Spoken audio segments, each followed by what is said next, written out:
This week, in Palos Park, Illinois, a twisted murder plot comes to the surface after a high-powered attorney's spouse is pulled from a car trunk, exposing corruption, brothels, bribery, and cold-blooded murder. Welcome to Small Town Murder.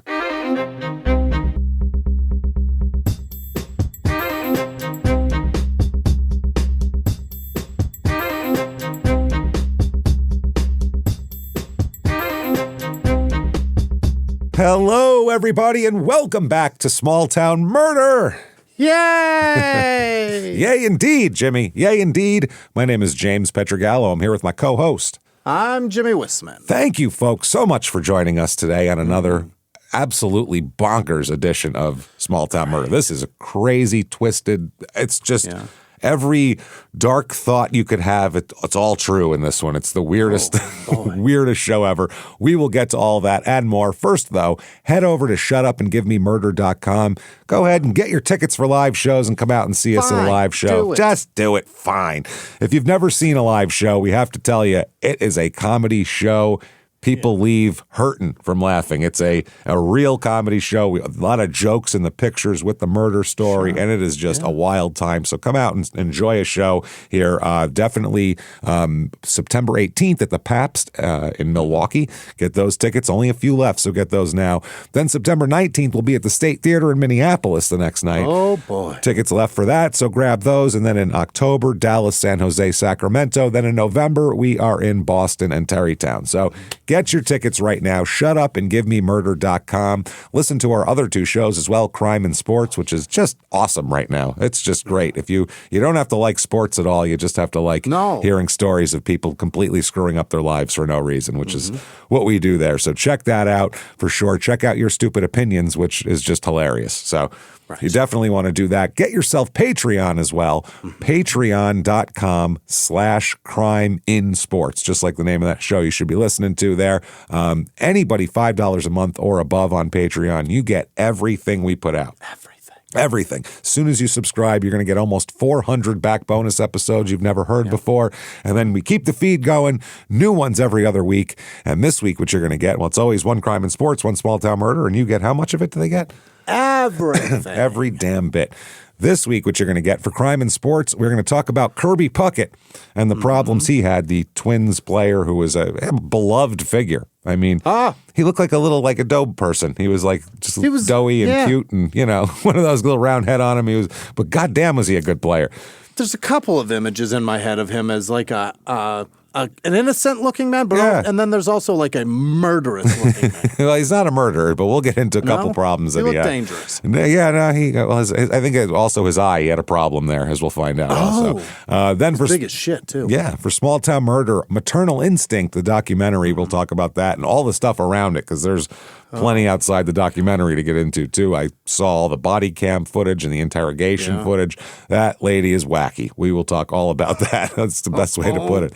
Wow. Patreon.com/CrimeInSports. And on top of that, you also get every show we put out, Crime and Sports, Your Stupid Opinions, Small Town Murder, all ad-free as well. Ad-free? Ad-free. And you get a shout-out. And a shout-out at the end of the show. Jimmy will mispronounce your name. He doesn't care. That's right. Patreon.com/CrimeInSports. That said, disclaimer.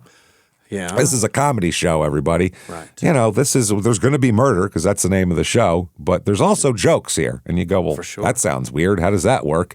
Bizarre. Actually, very easily. You'd be surprised how easily it actually works. All you have to do, it's really simple. I'm surprised everyone hasn't figured it out yet. All you have to do is we don't make fun of the victims or the victims' families. Why is that, James? Because we're assholes, but we're not scumbags. That's it. That's it. If you understand that, you kind of understand where we're coming from and how this works. To us, this is a more digestible way to do this. So much easier. It makes it a little lighter to make some jokes around the edge. To us, someone being like, oh, then the body was dismembered, the corpse was cut in a... It's creepier like that. So we're as uncomfortable as you are, and so we like to make some jokes around it and all that kind of shit. And plus, we make fun of a murderer. Who cares if we make fun of a murderer? So, yeah, fuck them, exactly. So if that sounds good to you, holy hell, do you have a good, crazy episode ahead of you. Let's go. If you think that true crime and comedy should never, ever go together, we might not be for you, but I think we are. So check it out. No complaining later. That said, I think it's time, everybody. Let's sit back. What do you say here? Yeah. Clear the lungs, arms to the sky, and let's all shout. Shut up and give me murder. Let's do this, everybody. Okay. Let's go on a trip, shall we? Yeah. All right. We're going to Illinois this week. We are going to the Chicago burbs, baby. Not so bad. Not bad. We're going to Palos Park, Illinois. And if someone says it's Palos or I don't care. I really don't. Gives a shit. I don't care. You can shove your Illinois loves that too. They love for you to be El so Dorado, right about yeah. everything. You can shove your sport pepper adorned hot dog right up your ass. I don't care. I'm not dealing. I'm really not.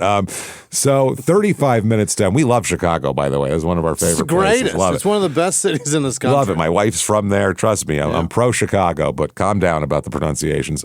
It's 35 minutes to Chicago, so just in the burbs there. 45 minutes to Gary, Indiana, if you want to see where Michael Jackson grew up, I guess. I don't know. And an hour and a half to Spring Grove, Illinois, which was our last Illinois episode, and I believe I think it was our first Netflix episode, the fireplace poker one. So fireplace poker murder. I think that was the first one. So this is in Cook County, area code 708. A little bit of history here. Yeah. Apparently early people that came here built log houses and cut timber. Basically, this place was just to get shit for Chicago.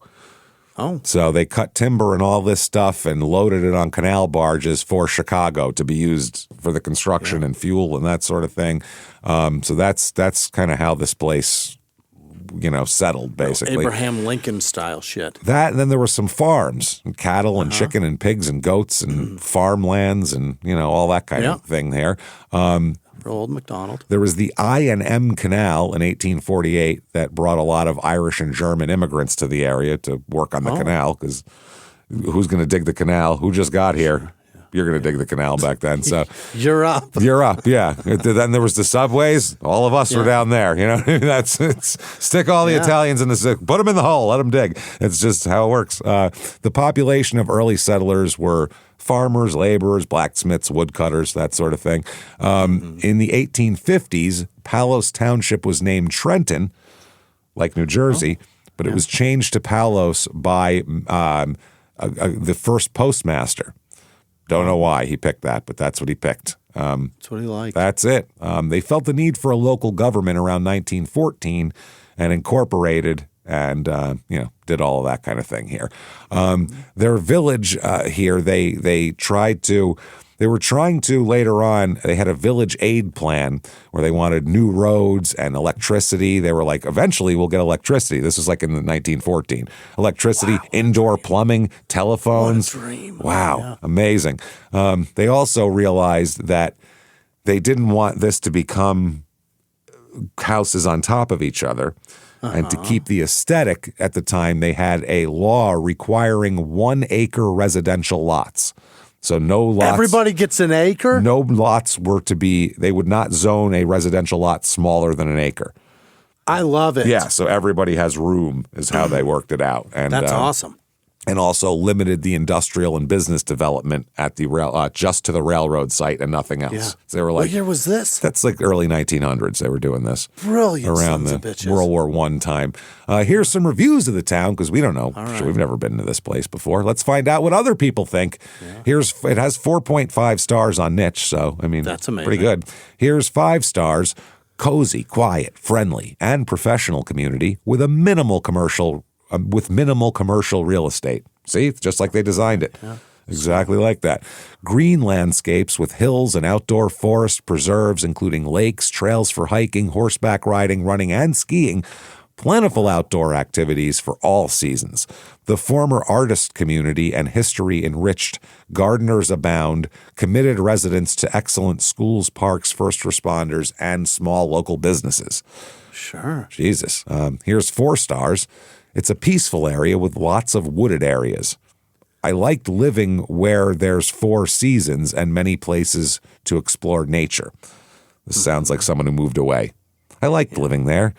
Now I live in Arizona and sweat the whole year. Right. Yeah. No, it's no good. No good. Here's 3 stars.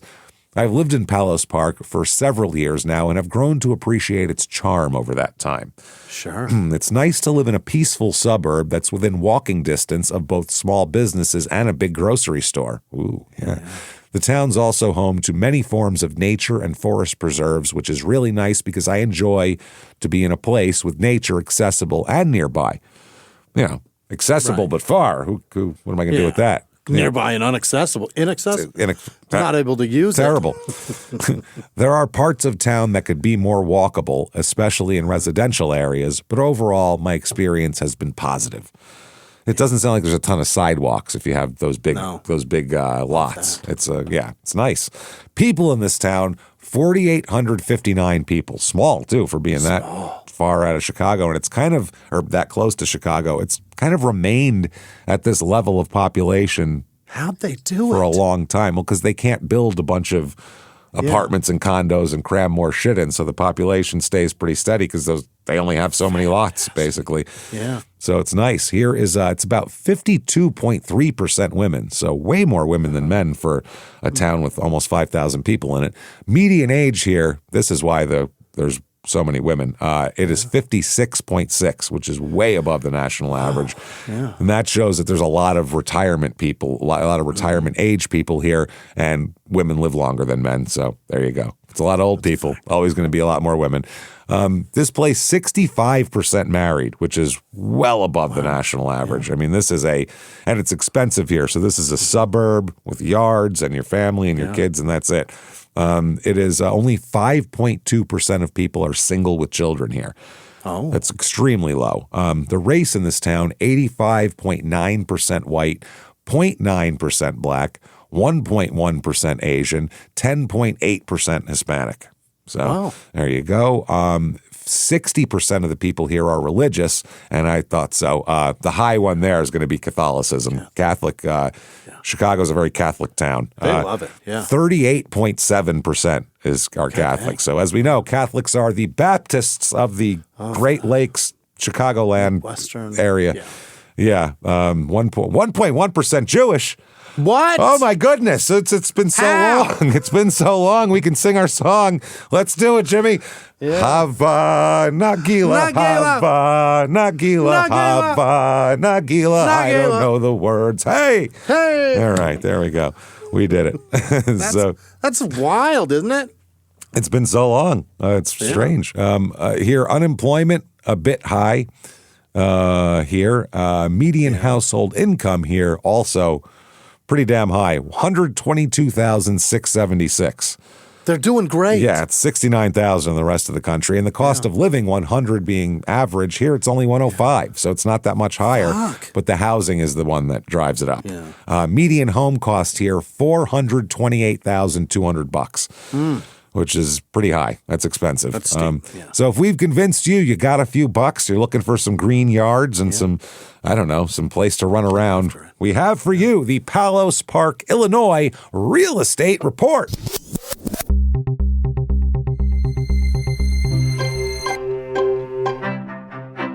Okay, house number one here that I've actually, your average two-bedroom rental, buckle up, by the way, $2,140 is your average two-bedroom rental. That is extremely expensive. That's outrageous. That's outrageous. It's normally about 12 and change in the rest of the country. House number one's a two-bedroom, two-bath, so T-bowl for each and every B-hole technically, 1,905 square feet.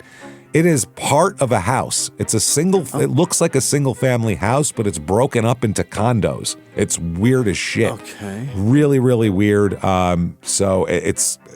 Everybody enters through the same door? It looks like there's one front door. I don't know if there's a back entrance or a side entrance, but it's really strange. $320,000 for that. Just had a $10,000 price cut. But you're sharing a house with somebody there. Here's a nice house, 3-bedroom, 3-bath. Again, T-bowl for all your B-holes here. 1,206 square feet, so not very big. Nothing. 0.61 acres on the lot. Also not a lot. Not a ton, but a decent amount. It's more than, kind of a raised ranch-looking house. Not bad. $499,900 for 1,200 square feet. Oh, my God. That is a lot. And then finally, 5 bedrooms, 7 baths. T-bowl for each and every B-hole and a couple neighbors here. Yeah. 8,000 square feet. Okay. It's the kind of house that has the real sharp peaked roof. Is that Tudor style, I think, something like that? A-frame? No, I see what A-frame. you're This saying, fucking yeah. thing has got 15 A-frames in it. It's huge. There's fucking frames all over the place. Just peaks it's all over. monstrous. Yeah. A huge house, 2.90 acres. Built in 2014. It's very fancy looking inside. It's a new place built like fucking Practical Magic. Yes, exactly. Yeah. Inside and out, beautiful place, huge place. $2,399,000 for that, though. All right. So there you go. Tried to give some 8,000 square feet semi-affordable sounds ones. amazing. That's a lot of square footage. Yeah, you could. If you got in an argument with your spouse or whatever, you could not see each other for like 2 days, like not even on For a purpose, just by accident. Yeah. Things to do here. Okay. Not a ton. I mean, you could go to Chicago. It's right there. Yeah. So that's something to do. A lot of shit to do in Chicago. There's all kinds of I shit. could name you just the sports alone. Never mind They got anything two else. baseball teams. They got a You lot can see going it. on. You can see a doubleheader. You could see it in two different places. Things to do here, though, there's Autumn in the Park Festival. Sure. And I was looking this up, and they have food vendors, beer, wine, spirits. They have a sports cave.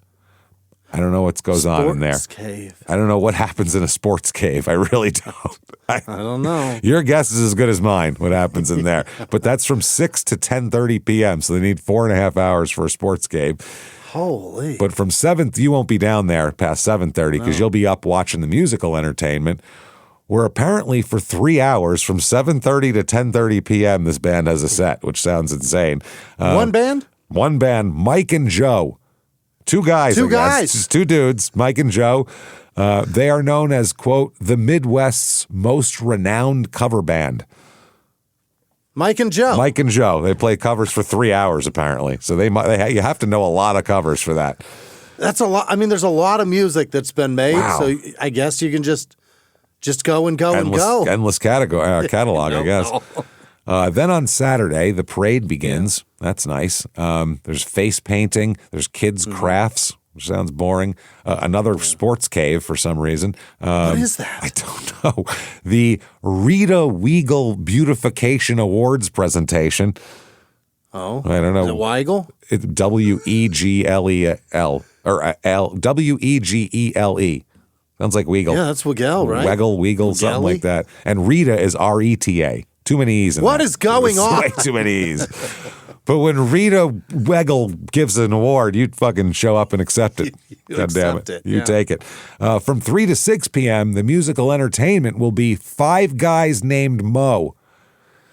That's the name of the You got to band. find 5 guys named Mo, first of all. That's tough. It really is. and then have them get along enough to play music. You got a Maurice over here. It takes a lot. Should be all Maurice, right? I guess. I don't know if there's another name.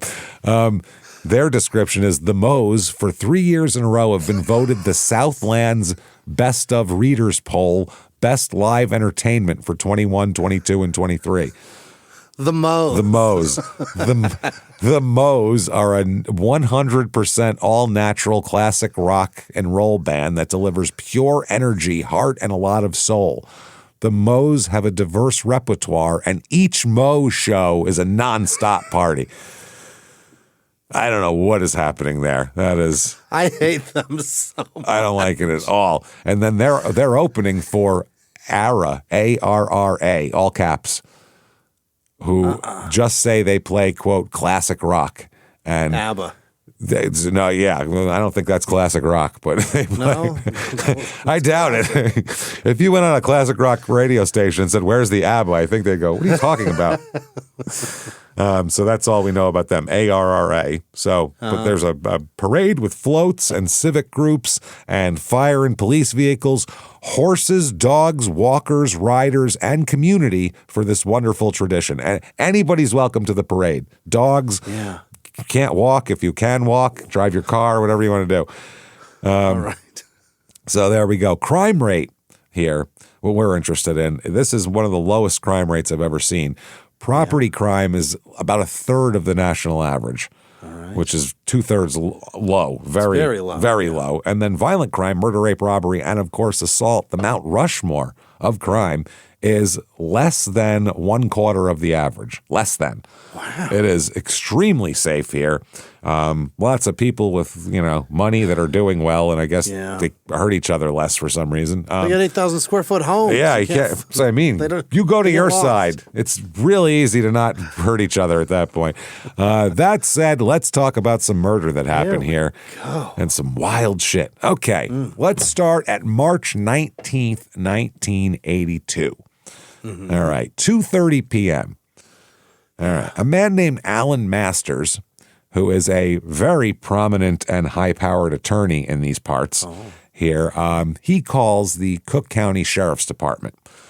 Palos Park is an unincorporated area, so the county sheriff's department handles their shit. Yeah. Now, he's calling to file a missing persons report for his wife, Diane. Okay. He said that she was supposed to come home. Basically, she's supposed to be home about 13 hours ago. Yeah. She should have been home about 1:30 in the morning, and it's 2:30 p.m., and I'm still sitting here. So what does she do? We'll find out all about Diane here and where she was and everything like that. But this is the report. They said, quote, husband reports wife missing, states he anticipated his wife is filing for divorce. She's supposed to file for divorce literally like the next day is when she had already talked to her attorney, told him that the filing was going down on Monday. Yeah. States anticipated his wife was filing for divorce. States she recently removed over $200,000 in jewelry from the residence. Wow. So that's part of the missing persons report here. Yeah. That's what's going on. He's given this report. He's sitting there with their daughter, who's about 5 years old, almost 5 years old at this point, 4 and change. And, sitting at the kitchen table with his daughter, talking to the police here. He's done very well for himself. He's got $200,000 in jewelry for the wife. Yeah, well, he's done very well for himself, and we'll find out how, too. There's a lot of different avenues here. Yeah?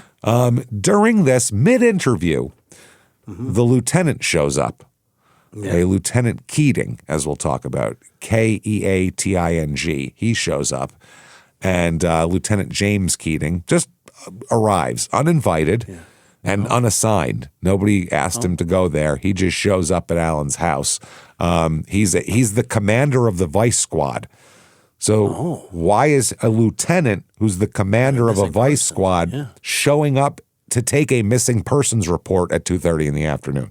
That's bizarre. Yeah. Very routine stuff here. You show up every time a car gets broken into.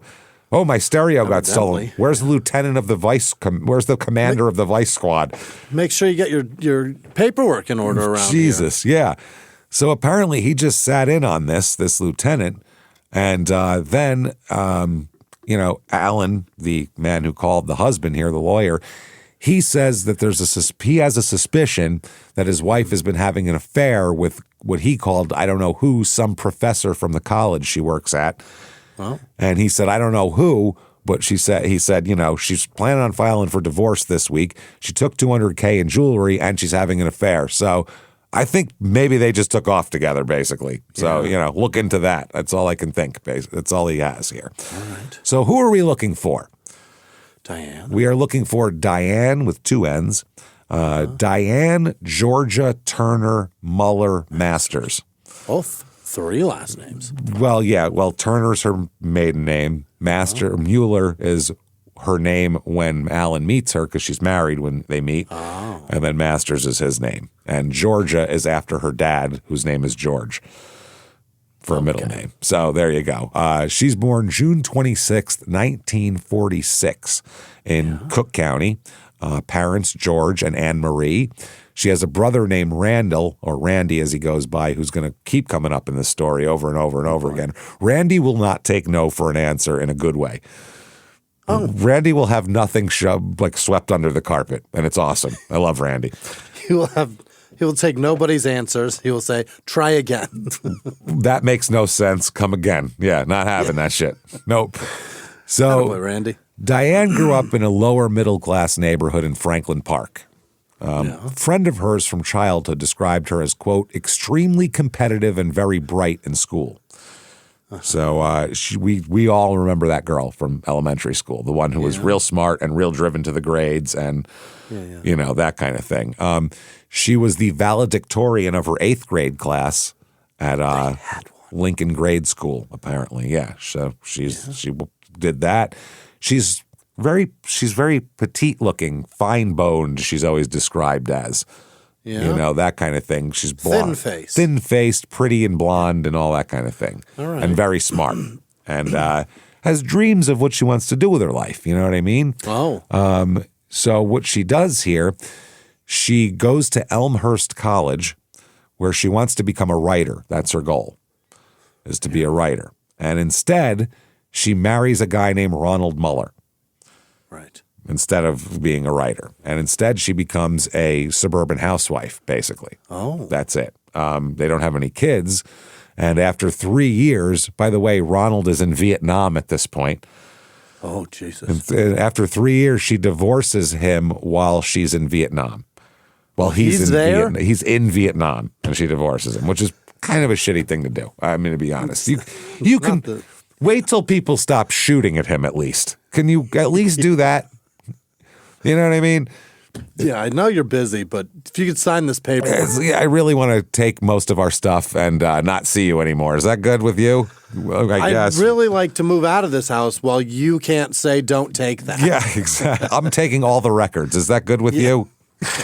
All the vinyl is mine. So that's it's not even like prison's one thing. You did something, you got sent to prison. If someone divorces you in there, it's kind of on you. You left them. He's pretty busy. He's at war. For Christ's sake, can we at least wait till he gets home from the war? Possibly the hardest one. No, but a bad one. World War I. At the time that was going on, World War I was the most brutal. Hard? Yeah. Fucking chemical weapons and trench warfare, and that shit was brutal. I mean, Civil War was brutal with the slow velocity musket balls and shattered. Yeah, that was bad too. But they knew which direction to fire. Kind of. Yeah, I mean, Vietnam was just like firing at trees and hoping to get the right one. Yeah. But still, that World War I was a fuck, man. That was the worst. Yeah, that was because we had everybody who knows anything about World War I knows this. But if we had like new technology, like we could really blow the shit out of people. But they had the exact same warfare tactics as if it was 1840 and we were shooting muskets at each other. So. Yikes. Get in a trench and blow each other up is what we did. And then mustard gas and all that shit. That's crazy. At least they didn't have to deal with that. That's pretty bad. I mean, there was napalm that, cancer got caused from other shit. Agent Orange and all that. But still not, I don't know if it's as bad as World War II or World War I. Just say or all II. war is bad. All war sucks, yeah. Yeah, we're really parsing, we're really parsing nothing here. So she got married in 66. Yeah. Now, in 69, she wants the divorce in January here. Her friend said when she first got married, she seemed very strong-willed and independent, but also very vulnerable. He said she wanted someone to take care of her, look out for her, and she struck out on that count. So January 69 is when she goes for the divorce. Well, Ronald's too busy fighting the Viet Cong to protect her, so, she walks into an attorney's office in the suburbs, and the attorney is Alan Masters, who is her future husband. He's born March 9th, 1935, so he's a little older than her, about 11 years older. His practice was criminal defense, traffic, divorce, whatever. You got law problems? I can handle it. Suburban lawyer, basically. They got to kind of cast a wide net. So he does all of that. Now, at the time, he is also married to a woman named Benita and has 2 sons as well. So he has a whole family going on here when she walks into the office. And I can't imagine that she's the first woman who's ever walked in looking for a divorce. You know what I mean? Yeah. So, this must be something special if this is the one he freaks out for, I guess. Yeah. So anyway, they start having an affair pretty quickly.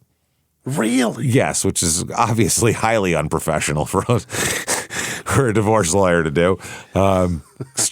Extremely unprofessional. Shouldn't you? I mean, he's very well versed in how to end that so that he can go get Stray if he wants. But he's not going to do that.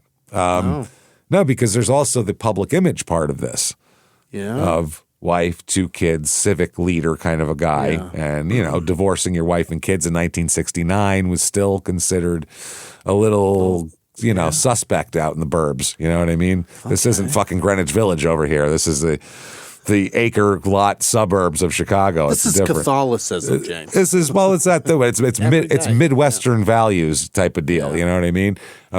We hadn't infected it yet with our good values from the shores of get a goddamn divorce, you idiots, if you don't like each other. So he comes at her hard, which sounds gross. I don't mean that in a gross way, but he does. He is sending her like, this is like in a movie. Like he's sending her like, she'll just get a knock on the door and it's some delivery person with like a big box that has like some fancy dress in it and shit like that. From a married man.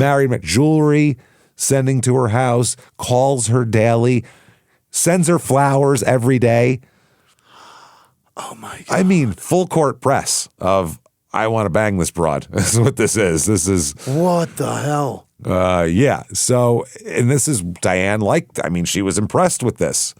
Her husband at this point's a guy in fucking Vietnam. I don't think he's making much money. So. I don't think he's sending anything. No. And this guy, he's like, wow, this is crazy. And she knows that he's a successful guy. He drives a big car. He's an impressive fellow around town. And, then she starts hanging out with him a little bit. And he's, got fancy things and goes to fancy parties and shit. And she's like, this isn't bad. So for several years, she's just his mistress, basically. They just have an affair. Her divorce goes through in 1972. And then holy shit. They just keep having an affair, basically. And, just don't let my wife see you is the whole thing. And then we're fine. That's a wild for years. agreement. People do that still. I realize that, but that's fucking nuts, man. If you're not in the mafia, I don't know how you pull that off. I really don't. You have to be, you know what I mean? If you're in the mob, those guys, they have the Gumar, it's a whole different thing. But they leave all the time. That's what it is. They leave and you know better than to ask him where he's going because it's probably for some crime shit. So when they say, you don't want to know. I got to go right now, you go, oh, Jesus, he might be hijacking a truck. Right. Or fucking a Russian stripper like Tony Soprano, one of the two. Yeah.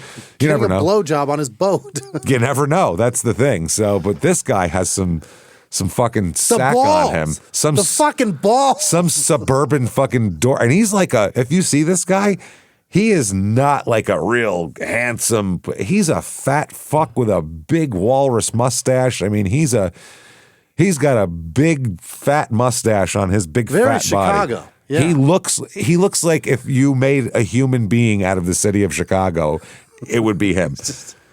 Just kind of chubby. He's had a couple of Polish dogs and hurling dick all over town. Unbelievable. And Diana's like a pretty young woman. Like, this is crazy. What is that? When she walked in the office, she was 23 and blonde and hot. And like, he hooks her up. And he's in his 30s and married and fat. And that's what fucking money can do, was maybe back then. Wow. I don't know.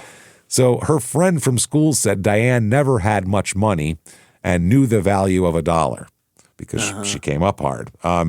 He also described her as a hard worker, but couldn't recall her having a job ever. So I don't know how you. I don't know. That's the funniest thing ever. Well, she was a really hard worker. Oh, where'd she work? Oh, I don't ever remember having a job. I just don't think she ever did. She had a fire spirit burning inside of her. I could tell. It was right here. She wanted so bad to be employed. She really did. I mean, I think if she had a job, she would have totally been employed. She'd have been amazing. She'd have got promotions and raises. I could see it happening. Why the fuck would he say that? It's the craziest thing ever. Sounds like trying to say something nice. I'm not sure. It's so funny. He then said when she met Alan Masters, she didn't have much money and was looking for security. Mm-hmm. Here she was bouncing off a failed first marriage, and he represented security. But not really, because he's married. That is the least amount of security. He could dismiss you tomorrow, and you have no recourse. It's not like you can take half and get alimony. You have nothing. Yeah. He can just go, going back to my wife, not doing this anymore. She was a hell of a trapeze artist, though. Probably. Was it a circus? I don't think she even went to one. Actually, I don't even think why would you say that? My Christ, man, I'm telling you. Hell of a dunker. She played basketball. I never heard of her doing it. Okay. I don't think she even knew what it was. I don't know. I don't think she could dribble, but all right. She said all of a sudden she had a new car, nice things to wear. He's buying her a car? Yeah, he's treating her like a mob boss treats a gumar. Put her up in an apartment, get her a fucking car, get her nice clothes, shut her the fuck up. Bonita has no idea? I guess not. He's very busy. This guy is always doing things. She has no idea what he's doing out there, I don't think. It seems like How do Bonita you buy is... a car for somebody and your spouse doesn't know? You use your law firm's money. Yeah, I guess so. There's a lot of, he owns a law firm. He knows how to hide money. I mean, especially in the 70s too. A lot of times women didn't even look at the bank statements in the 70s. Weren't allowed. That's what I mean. If the guy controlled the money, he controlled the money. And she just was like, well, there's money when I go grocery shopping. I guess that's good. Money for incredible. To pay the Little League fee. I mean, that's what it was back then. It's crazy. So before long, Diane was telling all her friends that basically Alan owned her, she would say, in like a playful way, I guess. Diane's friends thought that Alan and her were married all the way back from 1974 on. She didn't tell them, oh, by the way, he's married and has 2 fucking kids. They just see them out together and assume they were married. What exactly are they going to say when they see him in the meat department with his wife? That's, hi, oh, hey, who's this? Is this your Who the fuck's sister? That's nice. You're grocery shopping with your sister at 40 years old. That seems normal. So that's what they thought. Alan still obviously had the family here. In 1974, here we go. She's pregnant. Whoops. God damn it. Whoops. Now, very good timing, because about 3 years earlier, this might have been a problem, but 74 is very good timing for that. Where Diane, basically, she goes to Alan and hopes that this will get him to leave his wife now. Yeah. But instead, he forced her to get an abortion. It's cheaper than a car. He's like, oh, no, we can't have this. I'm married, blah, blah, blah. I got a friend. Yeah. I can hide a lot of things, but your giant belly and then a baby is going to be very much harder to hide than this. People are real hard to hide when they're, Christmas happens. Yeah. Why isn't daddy here? That shit's going to be fucked up.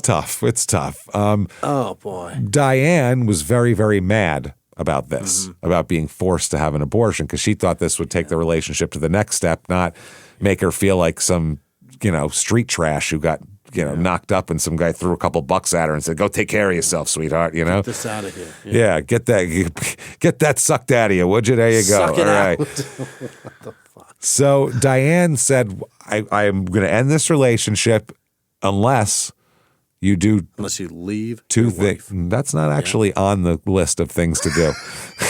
That's actually not. You'd think it would be, right? That should be number 1. No. It might be 3 or 4, but the first 2 are much different than that. They have nothing to do with what? Don't be married. Fucking maybe be with me all the time. Single and available are 2, right? No, they're not actually. They are buy me a house. What the fuck? And put another baby in me. What? Yeah. Knock me up, buy me a house, and then I'll take you back. And then it'll feel like you really care because you bought me a house and now you're letting me you want to have a baby with me. If he leaves the wife, he's going to need a place to stay. There you go. That'll solve one thing. Then all you got to do is stay on it until he's fucking limp. That's it. You'll get your dream number 2. And it's coming through. But he doesn't have to do anything. I'm a better woman than she is. That's right. So now, she's got her peccadillos as well here.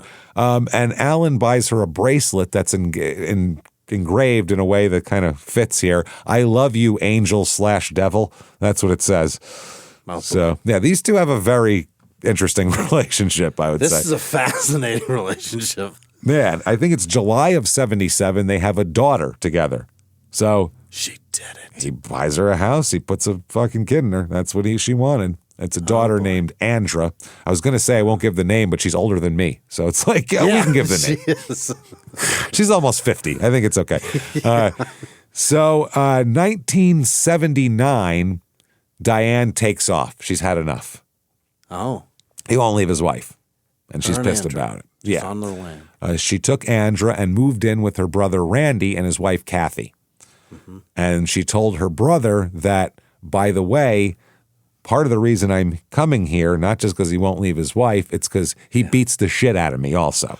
What the fuck? Yeah. I don't know what other than, I mean, come on, there's a lot of guys with money, okay? Yeah. There's plenty of, especially if you don't care if they're fat and have a stupid mustache.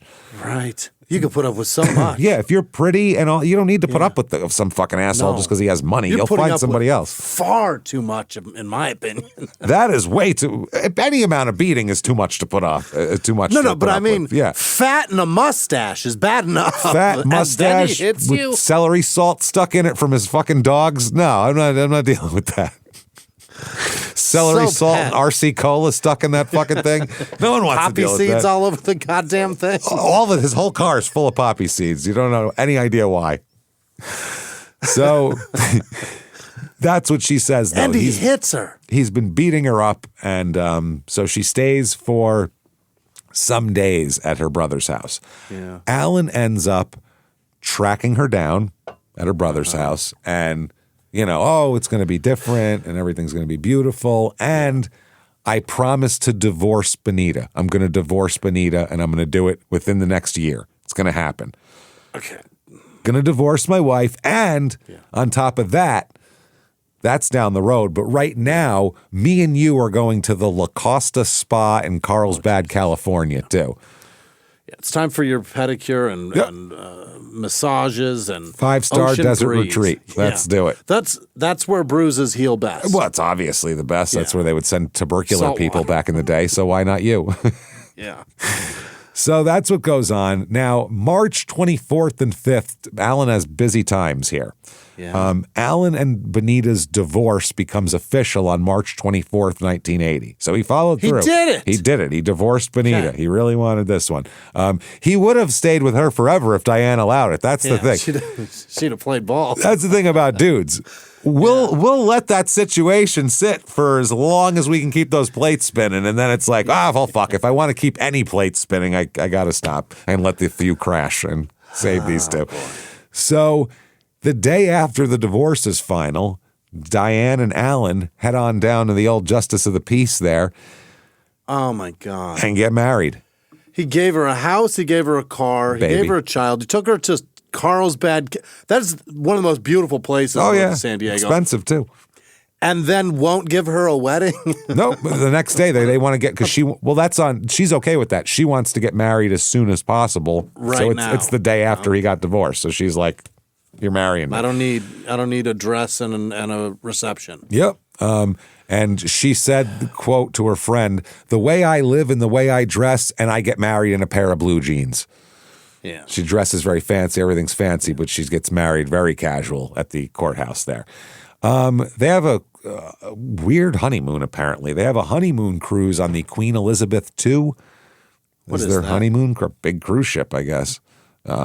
Just like out in the Pacific or in the Atlantic? I don't know where they went, but they did. That's the thing, on a cruise vacation. Yeah, they probably took a plane down to Florida, got on it or some shit. Yeah. But the weird part is, Alan invited another couple to go with them on their reception, on their honeymoon on the cruise, which is really, try that at home, everybody. Hey, I invited. Just in case I get bored with you. I invited Pete, Bob, and Susie to come along too. Is that cool with you? Yeah. Like, what? No, it's our fucking honeymoon. We're gonna have dinner with these guy fucking you people. drink beer with in the garage? No. Well, we're not staying in the same stateroom with them or anything. They have their own room. We have our own room. No, I'm not dealing with these people. But if you want to do some of that boring shit up on the Lido deck, I'm gonna go hang with you. Yeah, I got a chick for you to do it with, and I'm gonna get drunk with this guy. So that's what goes on. 81 and 82 here. Diane has a lot going on in her life. She is elected as a trustee on the board of the Moraine Valley Community College in Palos Hills, and she's active in a bunch of shit. Politics, church stuff, battered women. It's all happening. Great. Yeah. She's one of the founders of the Crisis Center here, South Suburbia. South Suburban Crisis Center, which is a shelter for battered women organized in 1978 as a telephone hotline that Diane helped run out of her kitchen. Oh, wow. She was helping with it. At the same time that she was running away. So him. She knew what was up. She knew what she knew what the consequences were. She knew everything. You know what I mean? She knew, A, that they're not going to stop doing it. She knew all the things, but she still money, you know? So she did all of that and was a real big volunteer here. She served as that, and she served as vice chairman of the community college governing board. Also a volunteer for recording for the blind. How nice is that's they do like books on tape and record stuff for the blind. Sits and just reads. Wow. Yeah, there used to be a lot of people, big volunteer organization that would. If you look, there's a gigantic, enormous, massive archive of audio books from recordings for the blind. Wow. Huge, giant, fucking massive thing that was not like Audible or whatever, but just on that. Holy shit. Yeah, there's an archive out there somewhere you can find shit tons of books. Because, I mean, if you're blind, you don't want to have, there's 20 books we can read and that's it. That would suck. Right. Now, I mean, you've got thousands of them, but that just comes because of the apps and stuff that easier they to got disseminate for podcasts now. too. Yeah, we don't have to do it. It just transcribes itself. Yeah, and my tattoo artist is deaf, and he loves it because he can read it but he's like, they're fucking long, man. If you can chop them down, it's a lot to read. Sorry, Paul. This isn't meant to be a text-based endeavor. That's why. If it was, it would be a lot shorter show. It really would. He goes, I can't really do this while I'm tattooing because that's this shit is long. That's hard. But this would be, blind people would go and they'd have all sorts of books that they could check out. And, it's awesome. So that's really cool. They said she also worked for the state treasurer Jerome Cosentino's campaign office during his unsuccessful bid to become Secretary of State. She got into politics a little bit here. She and Alan's pretty politically connected, as we'll find out. She worked for one of the party's statewide candidates, and she started thinking about maybe she could go into politics herself someday. Either as a candidate or maybe like a campaign organizer or something on a higher level there. But otherwise, things seem to be going well. She's got a big house. She's got jewelry, nice clothes. She has a 1978 yellow and white, which I know how those two tones go on those Cadillacs. 78 Cadillac Coupe de Ville. Hell yeah. I know that because my grandmother had the exact same car in two-tone green. Two-tone metallic green with with dark green leather seats. It was the craziest thing. Fuck. She kept it in the fucking garage all the time. It only came out on like special occasions, and it was like waxed like gray. There was a big difference between vinyl and leather. Like people had, you had vinyl interiors, you had leather interiors. You sat down in a Cadillac and you're like, boy, is that different. The back seat is something else. Still nicer than any couch I've ever had. It was amazing. And those leather seats versus the bullshit leather they put in cars today. It's an entirely different leather. I love an old Caddy. It's so crazy. This was a Coupe de Ville license plate DGM 19. So that's what she drove around, a big yellow and white Caddy you could see from space, and with jewelry popping and all that kind of shit. She's doing okay. So everything seems perfect, correct? Doing all right. This is what she wanted. Everything should be fine. Well, not particularly. Alan's up to some other shit besides just doing law firm stuff and coming home to his wife and young daughter here. From about 1970 until June of 1982, and we'll find out what happens then, there's the Willow Springs police chief, Michael Corbett. Masters bribed him for a long time. This guy happily took bribes to steer people that were arrested, ticketed, or investigated by the Willow Springs Police Department to his law office as clients.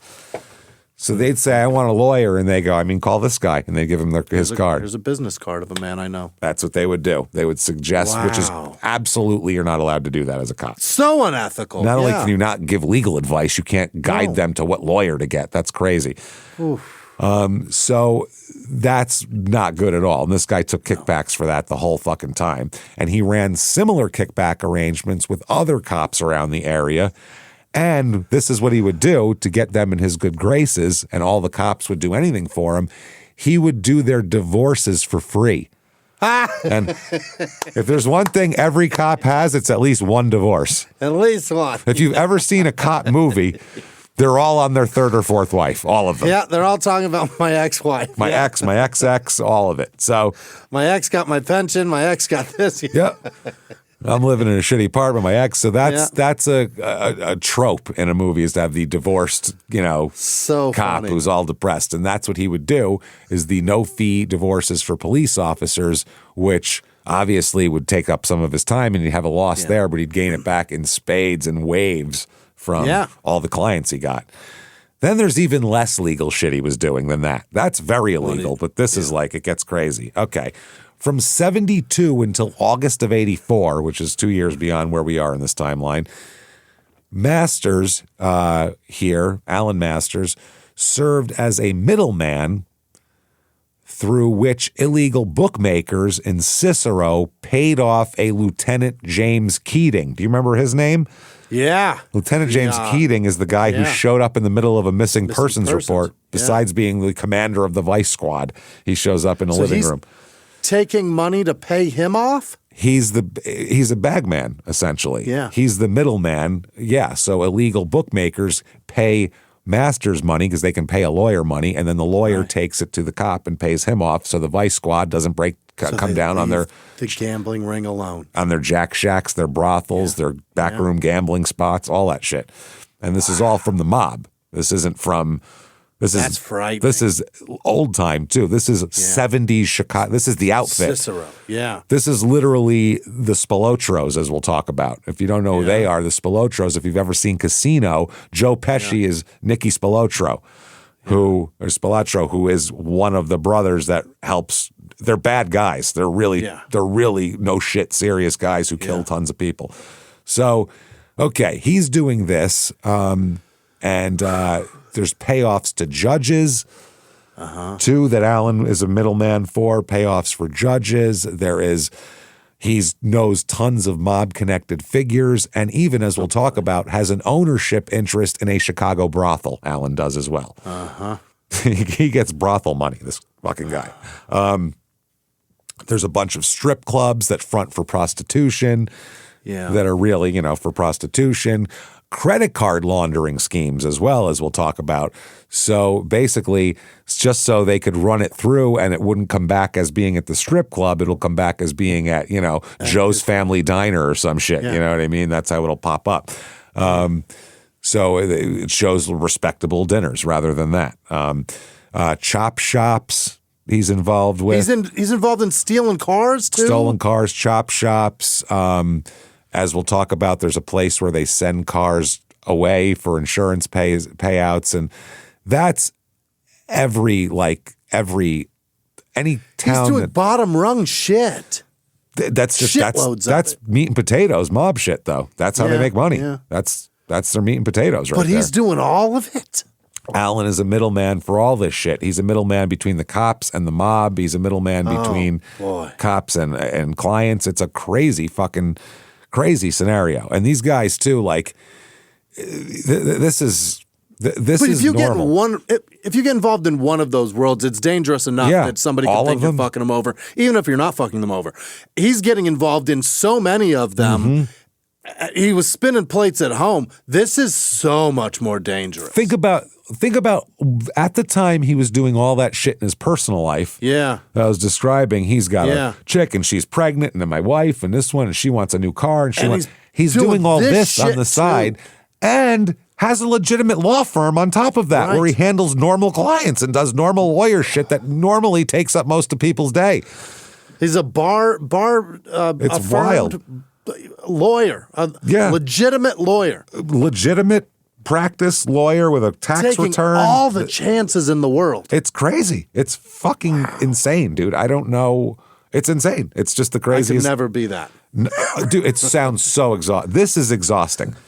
This is horrifying. Can you imagine that? So exhausting, and then at the end of the day, when you're ready to take a nap, somebody could come in and kill you. Or need you to go down to the court, and you got to go here and give fucking some guy named Momo a bag of money. You know what I mean? Like, what is happening right now? Go give money to all the Mo's. Yeah, all those Mo's too. So that's what's going on here. Now let's find out about some of the other players. And the car thing, by the way, very common. The insurance scam on a car.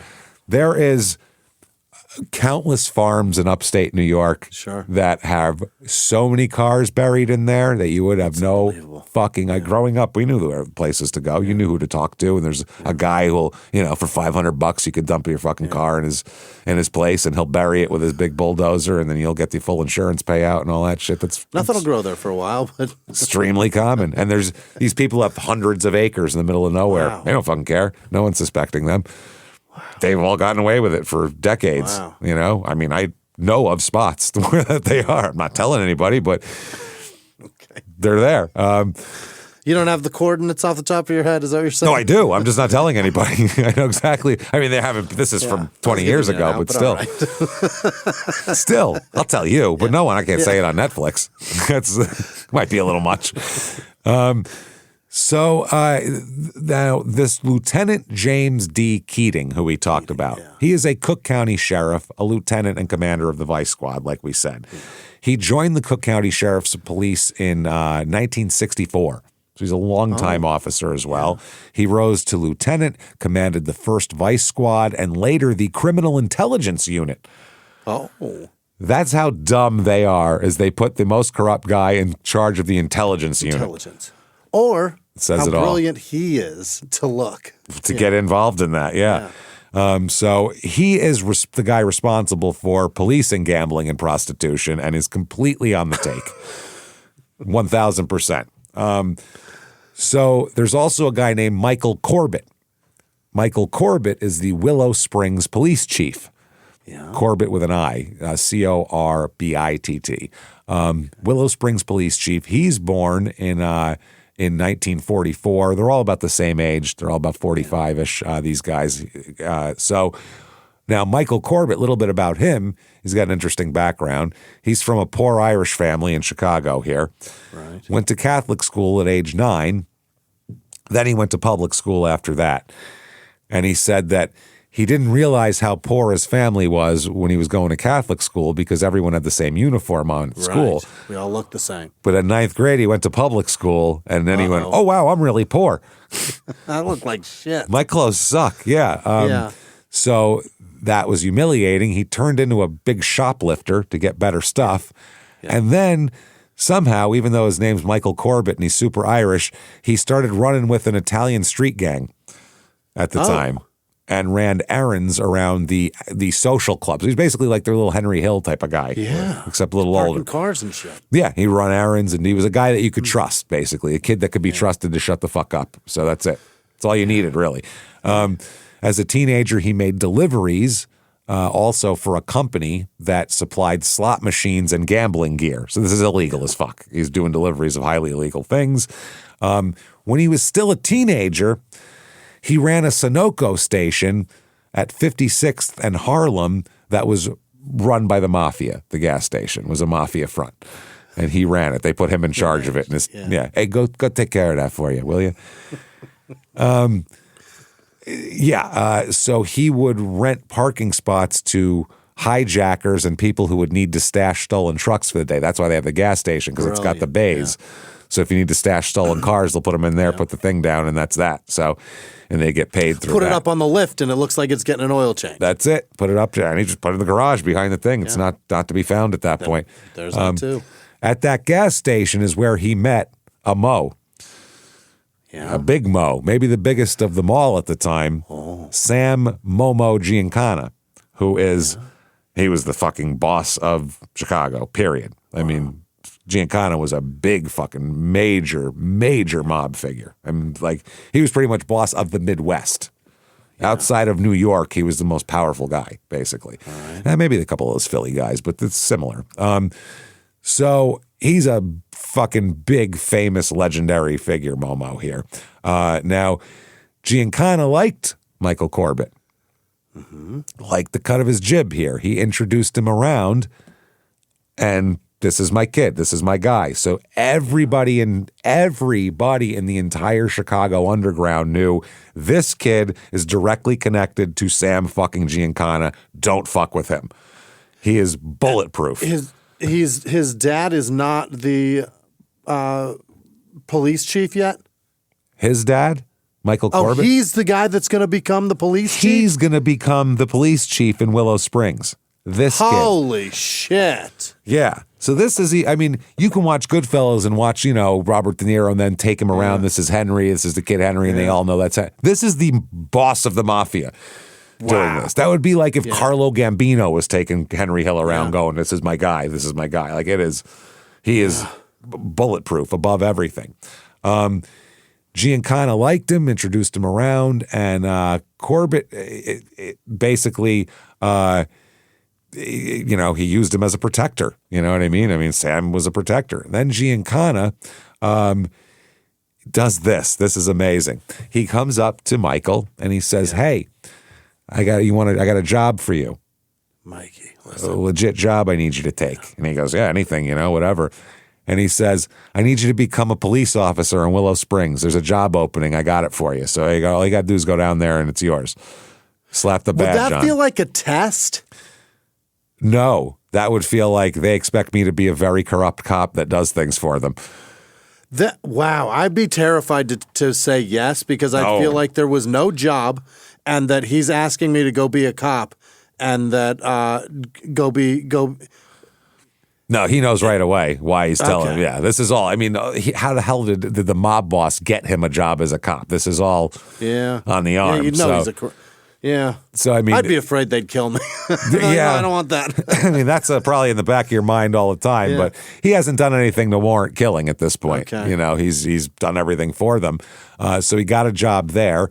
And he said that Corbett said this later, quote, he said that Sam Giancana told him, quote, "But just remember, kid, don't forget who your friends are. Don't forget who did this for you." In other words, you're going to do things for us. You're going to do lots of things for us, and you're going to look the other way on a whole bunch of shit. Oh, yeah. You're doing me a favor by becoming a cop. Yeah. So, it's both supportive and threatening, which is a very common tactic of these old Italian guys. They sound both like they do anything for you and murder you in a blink of an eye at the same time. So it's a funny thing. You get a lot of bullshit pins on your chest that don't mean a fucking thing. Yeah. So Corbett was sworn in to the Willow Springs PD at a tavern. Really? Sworn in at the it's like Deadwood, for Christ's sake. Yeah. Sworn in at the tavern of the village's political boss, John Doc Rust. So he's sworn in front of an underground figure in a tavern. That's how his police career fucking stops here. By 1973, he's the chief of police. That was quick. Like that. Because he got the promotions he needed. 9 years in. Chief of police. And he ran it just like the mob wanted him to. I mean, he did anything they want. He was he was basically a member of their squad, happened to have a police chief badge. He was running the department that he was put in charge to run. That's it. And he's doing he's doing protection for gambling and prostitution. He's taking kickbacks from chop shops. Bribing. He bribed a first ward guy, a political guy. He was the bag man to bribe him. So the mob would give him and his, in his police cruiser the money, and he would take it right to the guy, so it looked all legitimate. It's the most genius thing I've ever heard of. Yep. And also, one of the things here that they worked with this guy on was there's a canal at the edge of town that was where everybody dumped their cars that they wanted to get rid of. Oh, and that's in there? That was part of it, too. You had to pay this guy off, and they'd pay him off so you could dump cars and everything. Now, by 81, that's what Allen has going on. That's a lot. Yeah. This is his circle, Keating and Corbett. And they're both, mad corrupt. And Allen's right. He's chest deep in the mafia and the underworld. With him. He's right in the muck. Now, Diane's got her own shit going on, too. What? Diane's spinning some plates of her own here. What? By 81, fall of 81, she meets a man named Jim Koskaleniak with a K. I'll just say that. You don't have to know where the K is. It's a fucking long name. So Jim, she starts having coffee with him. He's a professor at the college that she sits on the board of, okay? So she's doing that, and she's starting an affair with this guy. He's an economics professor at community college, has no money, has no prestige or anything like that. He's a community college professor. Yeah, he's just some guy she's into. Now, it's very interesting because Alan learned about the affair pretty much immediately. Yeah. Before we were even sure it was sexual. Just they're having coffees and he was on top of that shit because he's got so many people around that he can use for eyes and ears, basically. Does your wife drink a latte? She's here, I think. I think she's here. I think she's banging a dude. I don't know. They're not banging in the store, but could happen. She's with a man, low beard, well kempt. Looks like he fucks. Yep. So what he starts doing is asking his cop friends, keep an eye on my wife for me. Okay. Keep an eye on my wife and while I investigate what's going on at my house, basically. December of 1981, there's a faculty Christmas party. From what I understand, that's when the relationship turned sexual, was that Christmas party. Diane and what's his name, Jim here, start having sex. And after that, it's a torrid sexual affair. Rip-roaring through the holidays. Yeah, rip-roaring through the holidays. Once they figure out that it feels good in there, it's going to keep happening. Once you figure out these two go together real nice. This is good. Oh, like chocolate and peanut butter. They'll never be separate again. How about that? You like the things I do. Wow. Let's do it again. Someone should tell Reese's about this because this is delicious. Now, December 1981, that's what that happens. Now, that same December, Alan and Diane and the daughter all go on a family vacation to Sarasota, Florida. Oh. And Diane told Alan, this is your last chance to show me that you can change, which is pretty rich coming from someone who's fucking an economics professor at the same time. The two of them don't have much. Neither of them have a lot of ground to stand on at this point. But he's especially got no ground to stand on here. He's got a lot to change. Yeah. So he says, yes, I want this to work. All right. So they go down to Sarasota, and then in the middle of this, he cuts it short, claiming he has urgent business at the office, even though the courts are closed. Right. So it makes no sense, but he cuts it short, and he has to go home early, he says. I got to prepare opening arguments. Forget about it. You have no idea. I got a lot of documents to prepare. So many financial statements. So by early January 1992, this is right after the failed Sarasota vacation here, Diane decides, that's it, I'm done. Gave him a chance, didn't work out. Didn't change. Yeah. So Diane starts planning a divorce. Oh, boy. And she knew she had to plan this very well because he's good at these. He's good at this, and he's a bastard too. So he'll do things to cut your legs off here. So she knew it's not going to be quiet, and she knew that if she wanted to get some money out of this, she better do this correctly. Basically, if she doesn't want to have nothing. So she's does a lot of consulting, documents things, prepares everything. She hires a divorce lawyer, and she let it be known to the lawyer that she intended to seek full custody of Andrew, the daughter, as well. Oh, boy. So you can imagine how this is going to go over. This is going to get ugly. Oh, yeah. So according to a friend of hers, Diane began to realize that basically the whole life that's been provided for her was, quote, not the real thing. And this person said she had grown up and was ready to give up the furs and the house for something more normal. So she realized that just because you have a few bucks in a Cadillac doesn't mean you're happy, essentially. Doesn't change anything. Yeah. Especially if you're miserable and your husband is this asshole. Just makes you hate Cadillacs. Pretty much. Makes you hate that sound of skin on leather. You hate it. That soft cush. Oh, that... As you sat down on makes you feel every button in the in the seat. That's so funny. Oh man, it does. So she, I guess Diane's affair wasn't so secret, basically, because he knows about it. A bunch of her friends know about it. At different times, she even turned to her lawyer for help, a lawyer that she knew, to get her another lawyer for the divorce.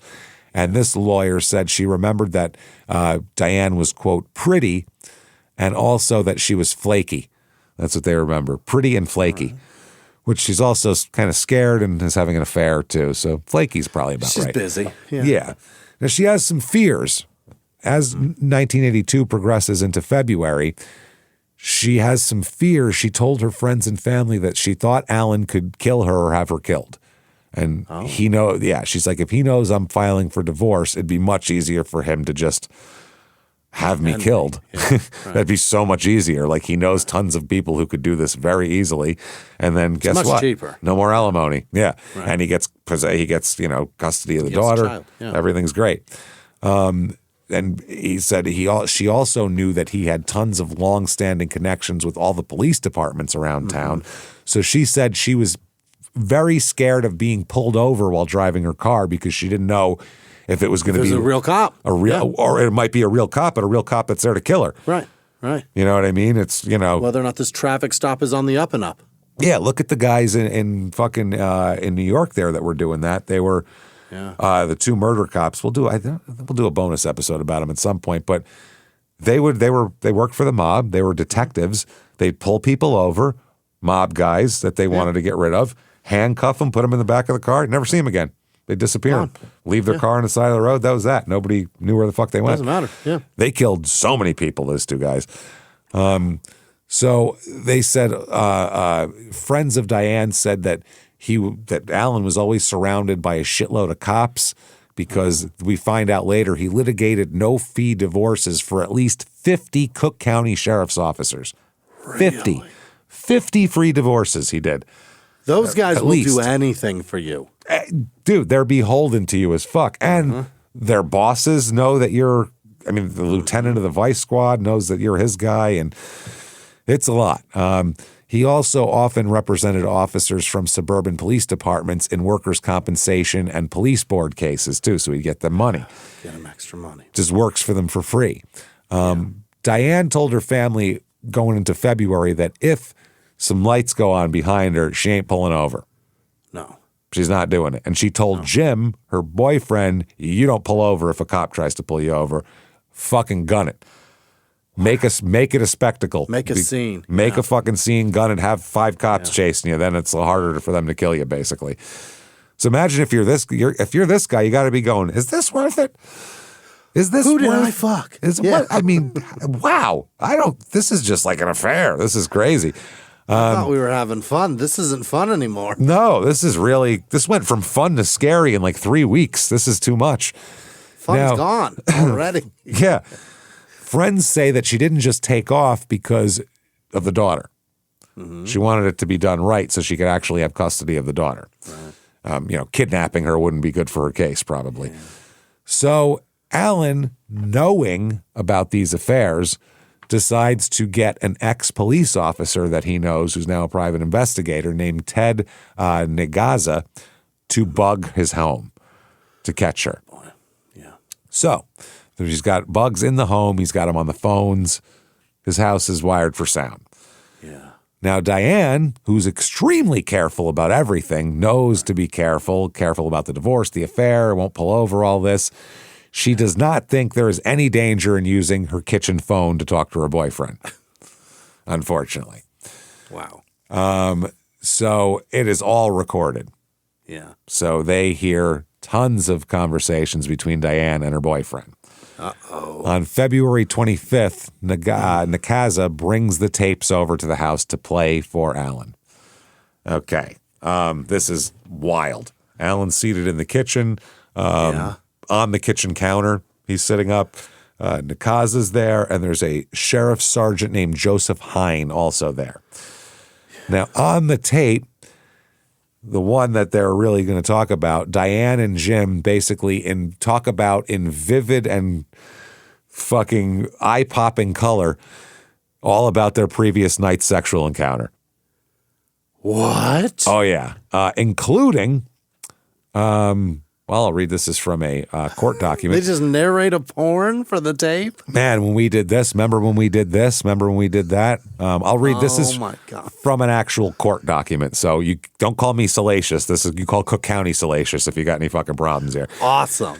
Listening with Nakaza and a Cook County Sheriff's Police Sergeant to one of the recorded conversations, Masters thought he heard Diane and her paramour reminisce about the paramours inserting a wine bottle into Diane's vagina as part of their sex play. What? Yes.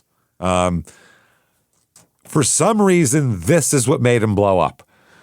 That's what got him mad? I don't care. You fuck my wife. You do it. Don't disrespect Pinot Noir. Like he is. I will not have it. That's too much. Well, the thing is like that. Wow. Shouldn't do anything. It's smooth and does nothing. Yeah, there's none of the right angles. A penis should be much better than that. Yeah, no, that's for some weird. That's a different thing. That's not for that's this. That's like this feels disrespecting great. a woman. And she wants to be disrespected. Yeah. That's what that is. Or it's fuck me with trash. Fuck me with garbage. Fuck me with refuse, would you? Dig in that trash. See if there's a really hard old burrito. What do you got in there? Is there a rotten banana at the bottom of the can you can fuck me with? Anything non-organic down there? You got like a Michelob bottle you can shove in bottom first? What do you got? Oh, a wine bottle, even better. Jesus Christ. Fuck me with a trash dildo. You cheap That's asshole. what it is. It's a disrespectful fuck, and they're both into it. Which that'll make you mad. Somebody fucked your wife with garbage, and she loved it. And she was talked about. Not only loved it, reminisced and fucking basked in it the next day. Brought it up when she's clothed and dry. Yeah. What the fuck? In her kitchen. With her Captain Crunch on the shelf. That's where she did. Next to my Mr. Coffee, you talk about this. She did this in front of Captain Crunch. The captain had to hear this. This is wrong. It's all wrong, I'm telling you. The rabbit on the tricks box tried to cover his eyes and his ears. He tried to tie him in a knot. The Lucky Charms guy wants a new shape. He was like, we had wine bottles. Half-eaten hard burritos. Hearts, moons, clovers, wine bottles, horseshoes. Oh, disgusting. The purple ones taste like Cabernet. Yeah. Unbelievable. That's just the most. He loses it. Why would I'm talking about it? He loses it. By the way, he destroyed the tapes because he was so pissed off. Yes. But the guys around it said that he, at that point, said, all right, I'm killing this bitch. That's what he said. What? I'm going to kill her. Fuck this. I'm going to kill her. I'm going to make it look like a home invasion. And he tells the guy that we're going to have people come over here, and this is the Nakaza guy who recorded everything. He says, and the dogs and the cats and Diane, they're all going to go. The dogs and the cats. What? I don't think Sparky fucked anybody with a wine bottle. Leave them alone. Take it out on Kendall Jackson or fucking... Robert Mondavi's got a fucking say in this, not Fluffy.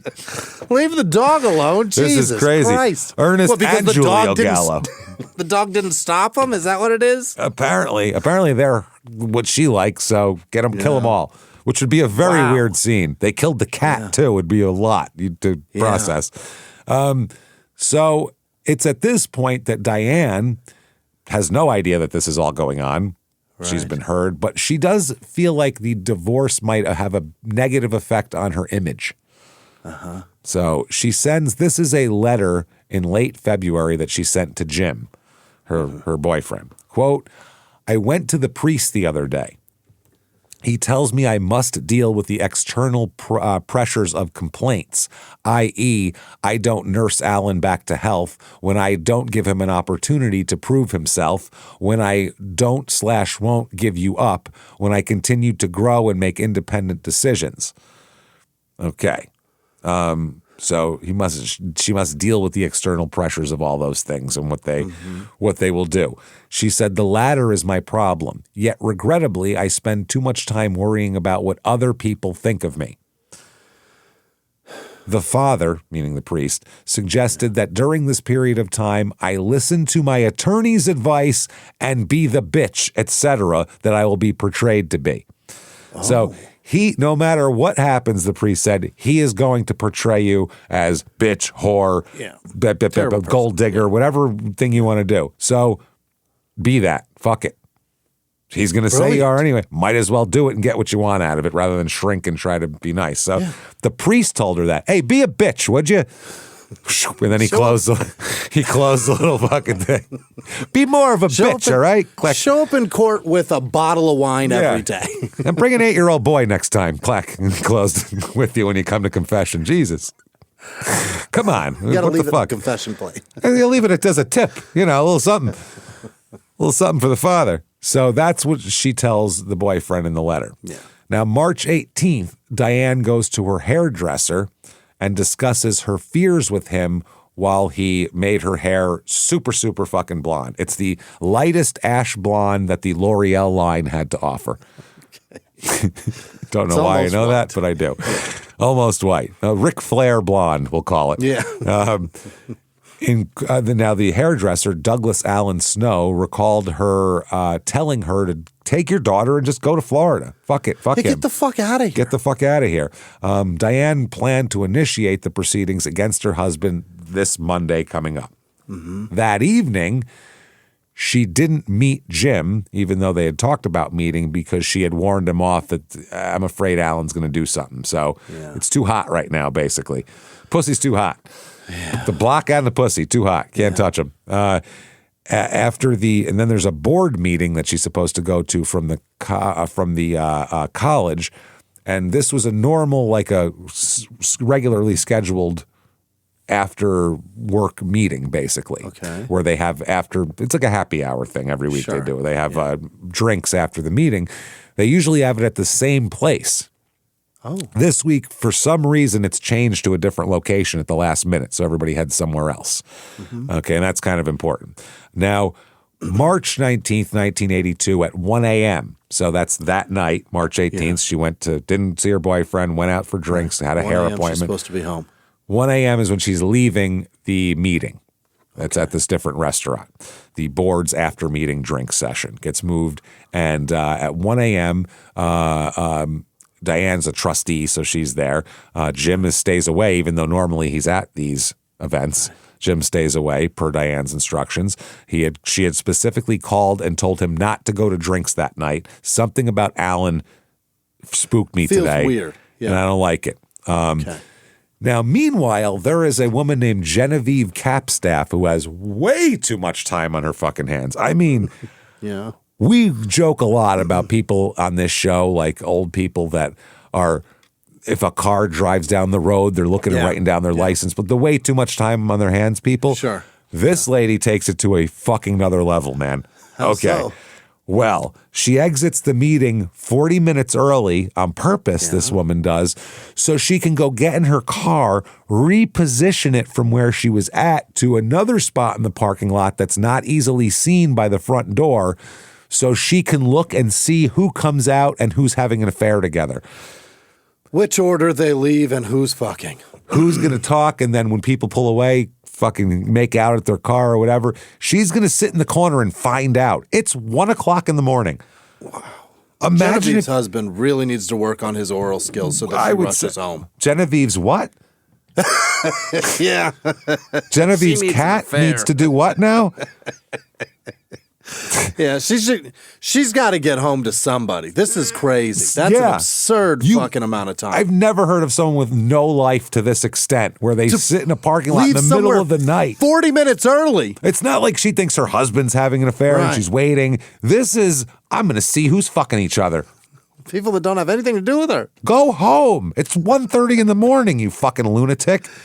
Yeah. What is wrong with these people? So around 1 a.m., Diane says her goodbyes in the parking lot and drives off alone in the Cadillac, much to the consternation of poor Genevieve, who really wanted to see her get fingered on the hood so poor bad. Genevieve's sitting there rubbing her clit, looking for some. Come on, come on, get me some uttering. Somebody get me off. Somebody, this turns me on so much. She's grinding her. If a dude, she's grinding into the console. Yeah. If a man did that, what kind of fucking creep is that? I don't. Yeah, she's a creep too. They're both. This is crazy. And later on, she'll admit to doing this, which is even crazier. That's how we know about it. So she drives away. This Genevieve Capstaff woman doesn't say good enough. Yeah. I saw everybody. I didn't get what I wanted. I didn't get to see affairs happening. She then follows Diane.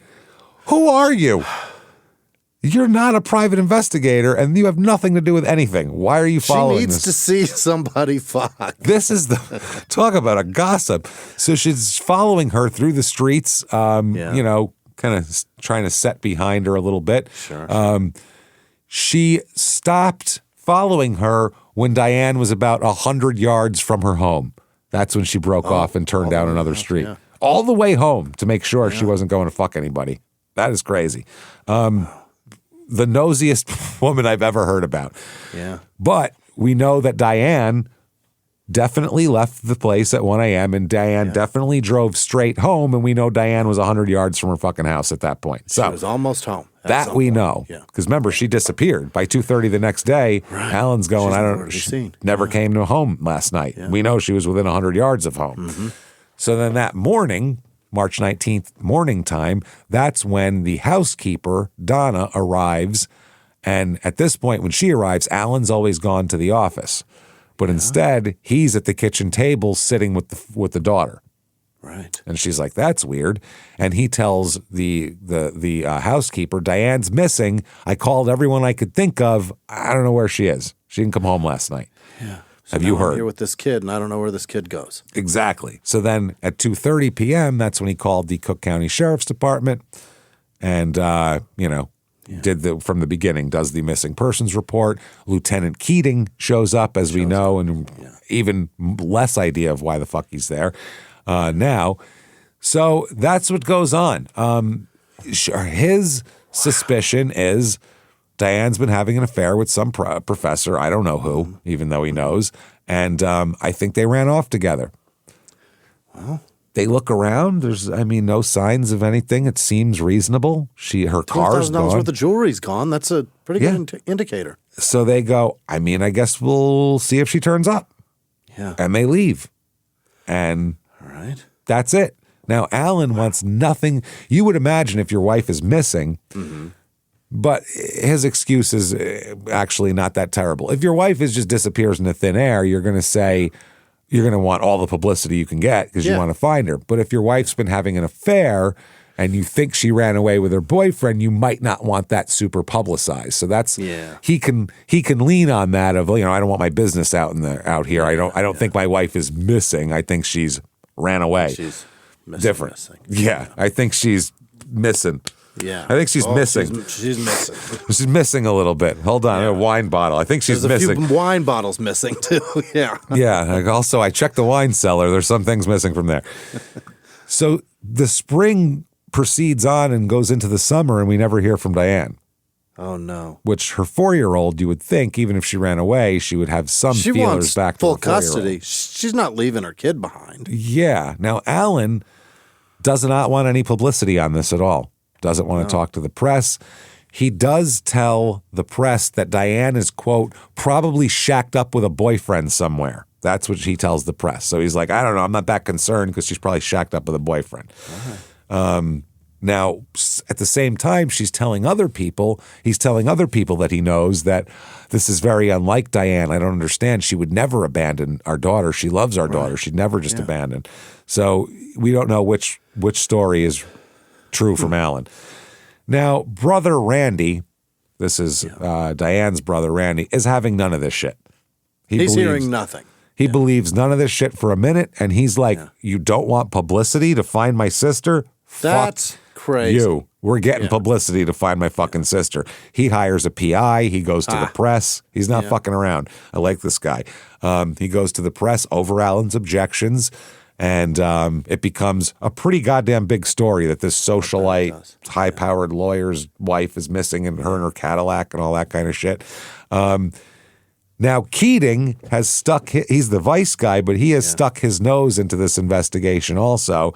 And from what people understand, he is people are saying he seems to be like obstructing this investigation. They don't understand what his deal is. Rather than furthering it. Yeah. Weird. They don't get it. You know what I mean? They don't get it.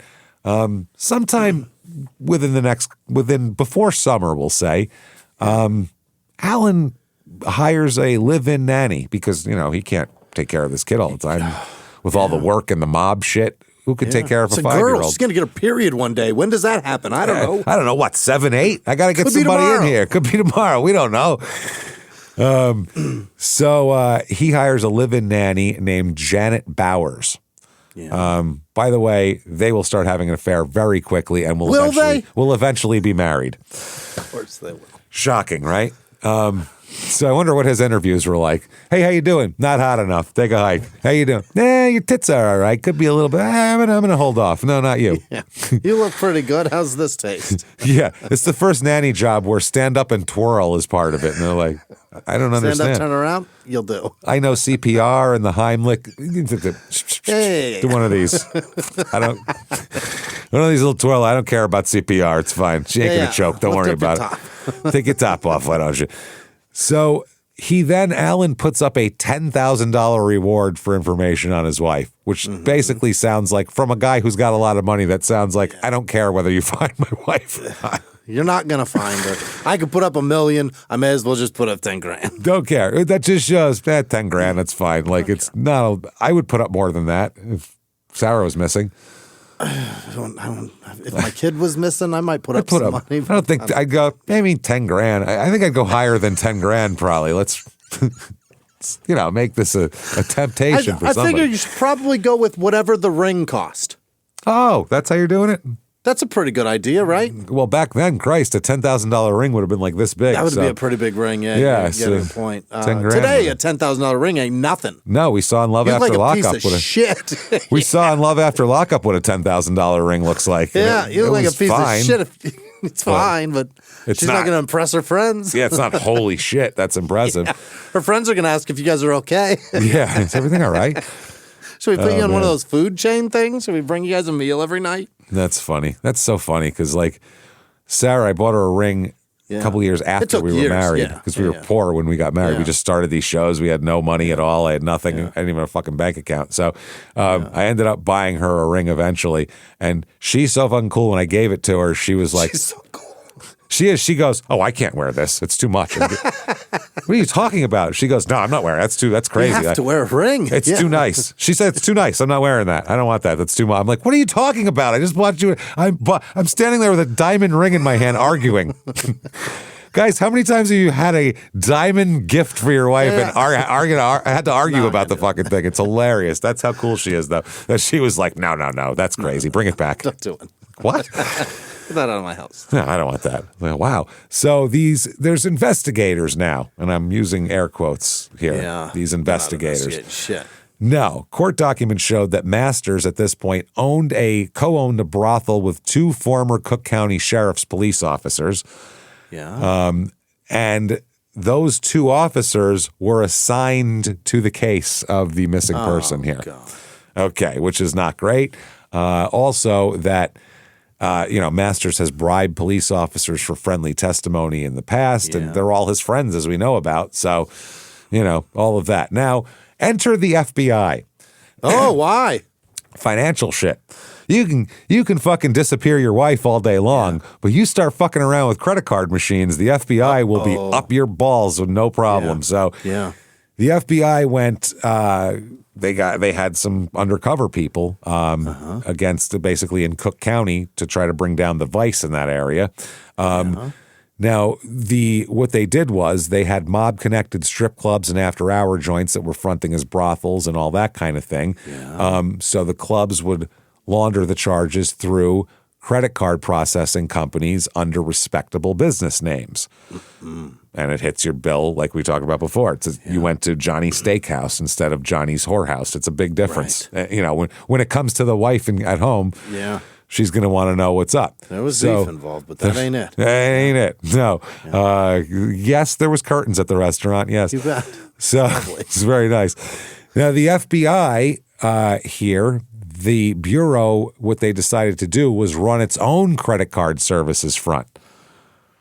And get them to use their fucking credit card machine. So they're just compiling mass amounts of evidence with the FBI. They're bringing them credit card machines and saying, don't worry, it'll be Bill's Steakhouse. And they got an undercover guy who poses as a guy who does shady credit card machines. Yep, and it works. It's fucking amazing how it works. We'll have them... Yeah, it's like when on The Wire, when they would give them the pre-programmed phones that they would sell. They were selling them the pre-wiretapped phones. It's the same thing. Same exact thing. How many guys are there that sell credit card machines? You find a guy, you use that guy. You use that guy unless somebody is cheaper. Yeah. Now, his front is the National Credit Service, which ended up processing $30 million in claims for the clubs. Holy. Wow. With a special undercover agent living for 3 years as Larry Wright. There's a guy named Larry Damron, an FBI agent, who lived for 3 years undercover as Larry Wright, a money services businessman. Doing $10 million a year in business. Fuck yes. That's a lot. Incredible. And that's just from these strip clubs. That has nothing to do with that's one business. Drugs or union kickbacks or this or that. Nothing to do with any of that garbage collection. I mean, this is or things that don't have a service. Yeah. And a physical thing like protection. Yeah. Whereas that's tons of money. Just ancillary mob income here. Wow. So another agent would handled him from anonymous hotel rooms. So you had an agent that's your handler that, you know, goes and takes your notes in and all that kind of shit. So they, they used one of the guys who was, I guess, one of the like bag men for the mob who had been busted for something. They used him as a guy to do intros and shit. That's how they did it. So basically this took the FBI agent up the ladder of mob guys, the better he did, and ended up basically he was paying protection to Victor Spilotro, who was oh my God, Joe Pesci and Goodfellas' brother.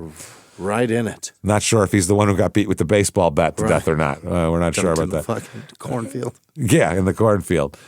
So June of 1982, this all happened in the few months they had that operation going, and everything's coming to fruition in the few months after the death here, or after the missing, I should say, missingness of Diane. Now, June 1982, Corbett, the Willow police officer the chief of police, is fired. Oh, by who?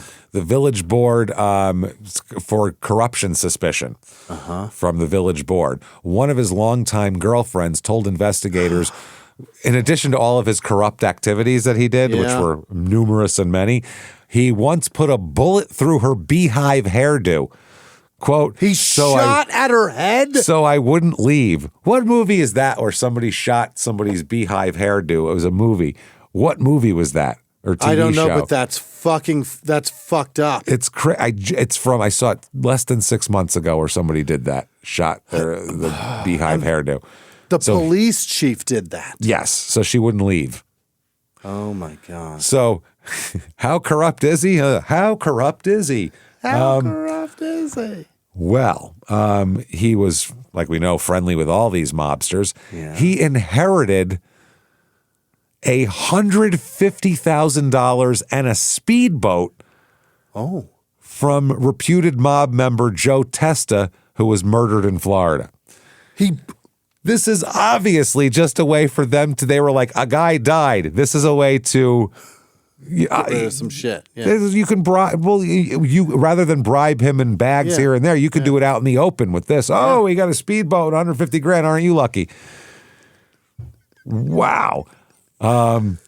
That's amazing. After Corbett lost his job during the administration change of 81, he was at a party trying to raise money for a lawsuit attempting to get his job back. This guy has the balls he wanted to sue the fucking town to get his job back after he has been the most corrupt human being ever. Wow. Sniffed out and fired over suspicions of it. They didn't have any hard evidence. That's why he thinks he can get his job back and it will be okay? Apparently, the Toastmaster at the event was 5th Municipal District Presiding Judge Anthony Monteleone. So a fucking presiding judge was there and was being the Toastmaster at this thing. Okay. Now, Keating, the other guy, lieutenant there, the vice squad guy, he loves to take payoffs. Loves it. On tape, he's been caught a million times taking payoffs in person. They'd take payoffs. He would, issue warnings to people. He would be that kind of thing. He'd pull somebody over and tell them, hey, you better watch yourself, blah, blah, so-and-so is pissed off at you. He told the undercover FBI agent, the Larry Wright guy, that a lawyer named Alan Masters could push through all the permits and paperwork for a new club, even the bribes. He'll handle everything. He's a one-stop shop for an illegal setup. He said, he's a little bald fucker from The Wire. You're going to love him. And then he said, here's his phone number, gave him his call and saying, he'll be expecting your call. Don't worry about it. Oh, boy. Okay. Now, the FBI knew who the fuck Masters was by now, and they go, that's the guy whose wife is missing. So not only do we have him doing this, his wife is missing. That's a problem. Right. So they were like, wow, this guy is someone we need to look into. In one recorded conversation, the agent talked about talking with Keating, brought up Diane Masters. Hey, that lawyer you put me to, he's the guy with the wife who's missing, right? Yeah. And this is what he said. This is what Keating said to the undercover agent. She turned up missing like the day before the divorce was going to be filed. Convenient, wasn't it? And then he chuckled. That's funny, right? Ah, shit. Isn't that convenient? Now, August 24th, 1982, has someone seen her alive? There is a person coming forward saying they have seen her alive. Really? A canoe paddling tipster, as the Chicago Tribune put it. Yeah, guy out on the lake? Yep, who said he spoke with Diane Masters that summer, comes into the whole thing here. He says, according to him, a woman identifying herself as Diane Masters spoke to him while she was being held captive in a padlocked cabin on the banks of the Des Plaines River in Lake County. What? He walked by a cabin and there was a lady trying to get out. She said, I'm Diane Masters, help me. That's what he said. No date. And he did what? Well, that's what we're getting into. No date was given for the conversation, which was reported to police on August 24th by a secretary in Alan Masters' law office. That's who called the police about this. Mm-hmm. The tipster said he'd encountered Diane Masters or heard her voice while he was paddling down the river. So he heard this coming from a cabin as he's paddling. The woman was quoted saying, "I need help. Call my husband." Not the police. He has a $10,000 reward for me. Please, he'll give you the reward. Authorities said they were skeptical of the report, which they were told was phoned into the attorney's office by someone only identifying himself as Jack Springer. Mm-hmm. Okay. One ranking official on the case said he might take a paddle. He'd like to take a paddle to the tipster if he could be found because he doesn't believe him. Authorities suspected the hoax possibly by the same person who was responsible for two earlier kidnap ransom demands, each for $25,000, which Masters received. Okay. It's the same time, we'll talk about that in a minute. The same time, Alan Masters goes to the police saying, my house is bugged. My house has been bugged. He said, I found 2 eavesdropping devices in my home. And the cop said, well, let us see them. And he said, no. Okay. He would not give them over to the police, these listening devices that his own guy had probably implanted, or he just made them up. The ones he put in, right. Yeah. So now, according to police reports, Allen complained to the sheriff's investigators that his home had been bugged and said the bugs might have had something to do with his wife's disappearance. Yeah. Police said he declined to take a lie detector test and has refused to be interviewed by the private detectives hired by the wife's family. Okay, but what about your detectives, the ones with fucking badges who we pay their salaries? Right. What about them? They're the ones that he needs to sit down with. I don't give a fuck about private investigators. 100%. Let's talk about this. Now, the kidnap ransom demands, in both of them, Masters claims he took $25,000, both times in cash, to the Chicago and Northwestern Railway Station in Waukegan, as he told police he was instructed to do over the phone. He said the caller threatened to harm his wife, so police staked out the station, but nobody ever showed up. Mm-hmm. Okay. Masters' secretary relayed the tipster's report to the sheriff's investigators. Jack Springer reportedly said he'd not called police directly because he, quote, didn't want to get involved. Yeah. I mind my own business. Look, I'm a guy who minds his own business. She asked me for a favor. She said, call my husband. I'm giving you a ringy ding. That's it. I did it. You just handle it from here. Click. I got paddling to do. I got to make my way back down the river. I'll see you later. So he said that there was a locked cabin and that was in need of paint, and that the woman inside shouted, I am Mrs. Masters. I was abducted and put in this cabin. Call my husband. I need help. It's a shabby-ass cabin somewhere. Some real shabby cabin, yeah. According to the caller, the woman then mentioned the name of Diane Masters' 5-year-old daughter and gave 2 telephone numbers to call. Problem is, once she went missing, her daughter's name was in every newspaper in Chicagoland area. It was all over the place. One number was that of Alan Masters' law office. The second number was splashed with water, and so he couldn't read it. It was all runny, because he was all you need is paddling. 911. That's the one there. Call that one. Lieutenant Howard Vanek, commander of the Sheriff's South Suburban Detective Unit, said that information on Springer's call was turned over to police in Lake County, but that a search along the river failed to turn up the woman or the cabin. No cabin either. No shitty needs Nothing to be painted. Paint. Nothing. This is total horseshit. Now, the missing woman's brother, Randy, here confirmed that he retained the services of Special Operations, a private detective agency in Chicago, a member of the firm John Waters, not the director. Or the musician. Little tiny mustache, fucking telling Divine to be funnier. A Chicago police detective there said an exhaustive inquiry into the Masters' disappearance has led him to believe that, quote, she is certainly dead by now. Oh, boy. Fall 1982. Alan, here's that private investigator, said, we think she's dead. Everybody seems to think she's dead. So he says, I'm filing the insurance claim. Fuck it. Oh. Yep. He said he files a $100,000 life insurance policy held by the college on her with him as beneficiary. That covers trustees traveling to and from board meetings and is void once the member enters the home. So this is for only pays off for things that happen outside the home. If you fall and kill yourself at home, that doesn't pay off. It's only for outside. Really? Once you get home, anything beyond that, you could leave again. That's all on you after that. Well, that's a very fortuitous. It's interesting, but it's inside their home is specifically, it doesn't count. Okay. If it happens specifically inside the home. So Alan's claim rests on just that, on the whole, idea that Diane's dead, obviously. Yeah. He obtains a legal declaration of her death. Mm-hmm. And 2 checks of $50,000 each eventually arrive by mail. Yeah. Not bad. So he's, by the way, when you do that, you know what that is?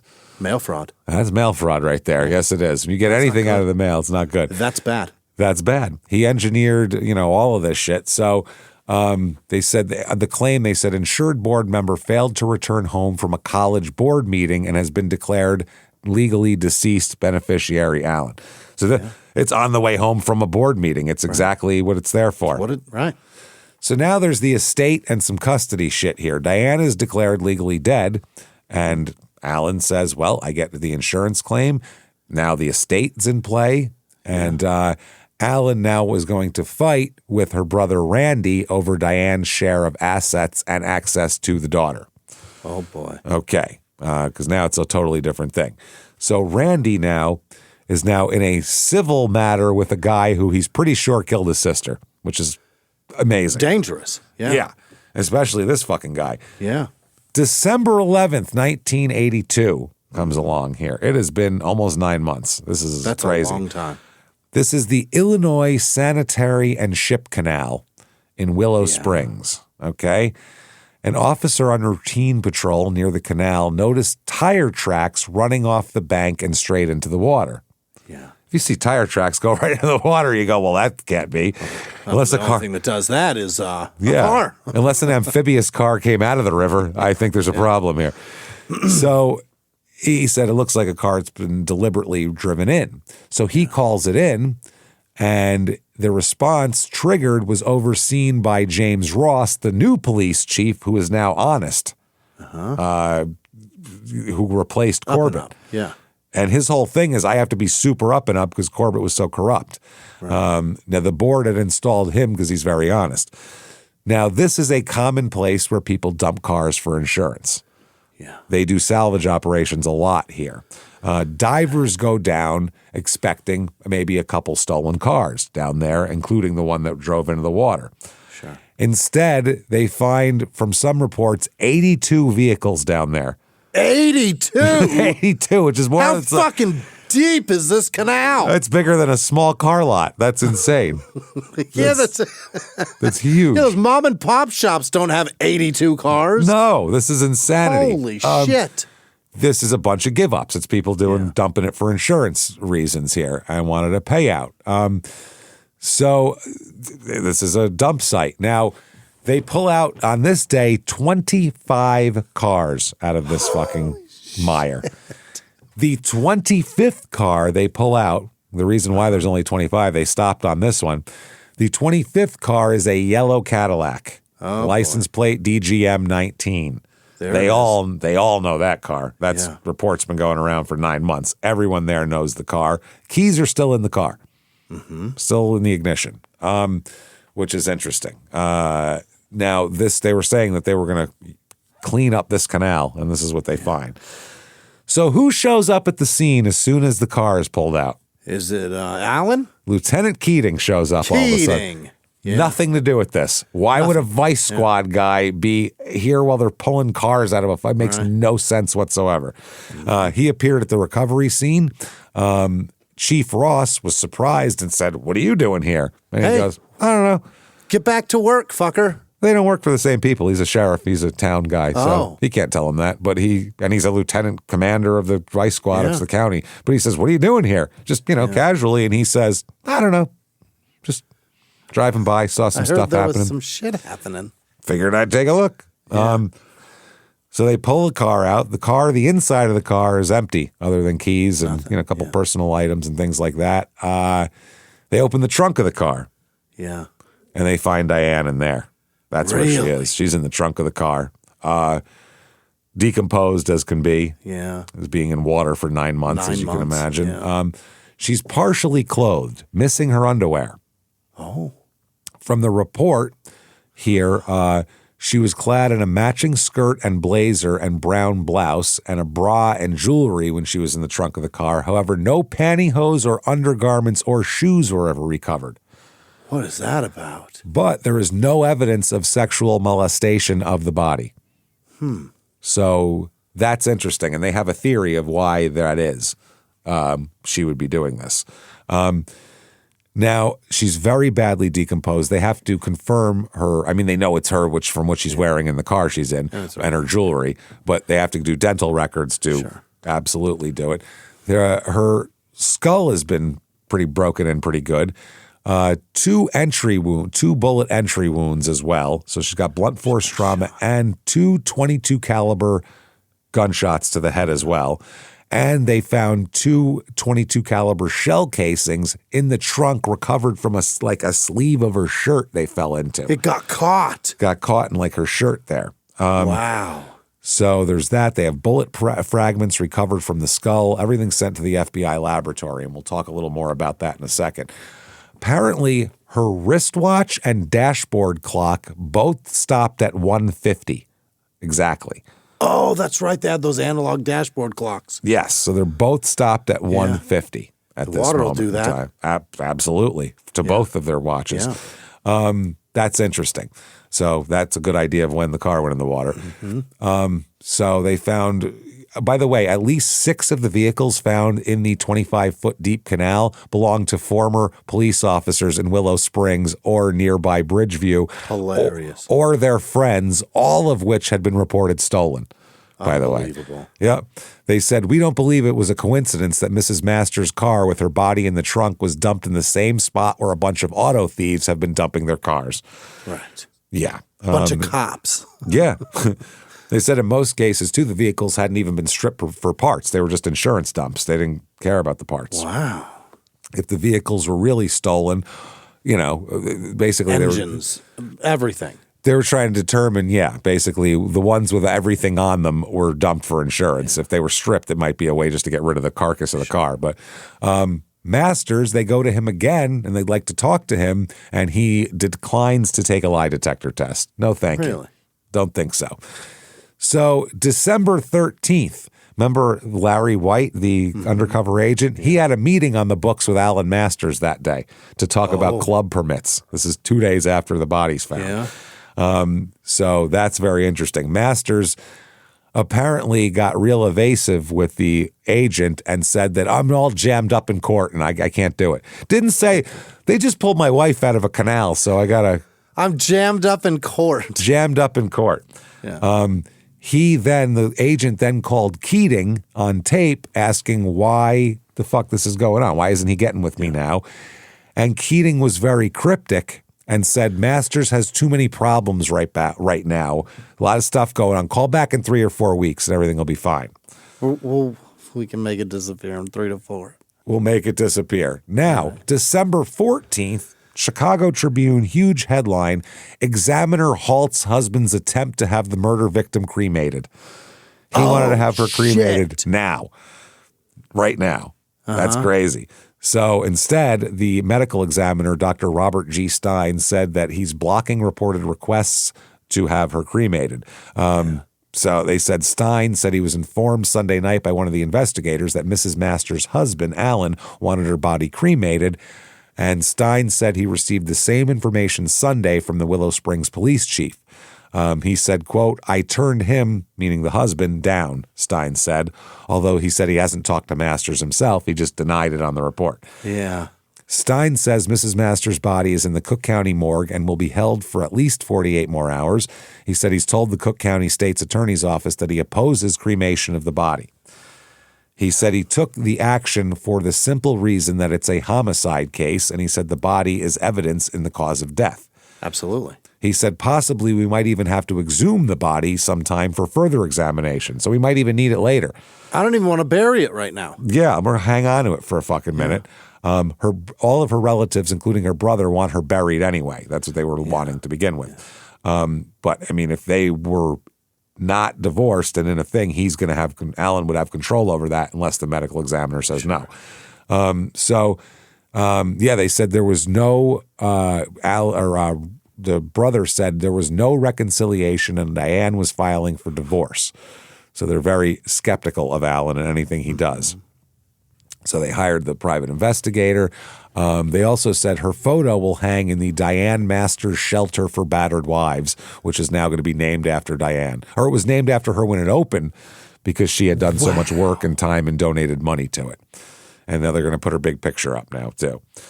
Unbelievable. Okay. Yeah, it's crazy. Full autopsy time. Yeah. Okay. She'd been struck in the head with a blunt instrument and shot twice. Evidence collected of the remains indicate she could have been bludgeoned while disrobing the night she was murdered. Okay. Hence, what would you take off first? Your shoes, pantyhose. I don't think your underwear would come off first, though. Would they? I'm not a woman. Unless they come off with the pantyhose. I don't want to pretend to be a woman. I have literally never had pantyhose on my body. I have no idea how that works, especially an 80s woman who wears pantyhose. Yeah. You'd have to find a woman like over 55 to even tell you what the pantyhose do. They are incredibly tight. So I imagine if you go to pull those, they're taking everything that's under them. Probably. Maybe you grab it all at once, or maybe. I'm not sure. Maybe they were like thick on top and were like their own underwear. Do they have those? That would be convenient. I don't know. Like a bloomer? That'd be super convenient. Like have pantyhose, but then at the top have them be like kind of underwear. Panty. Yeah. Panty. Panty up hose. There with some hose down it. I think that's the best. Ladies, come on. I have no idea. They might have We're that. We're inventing things for you.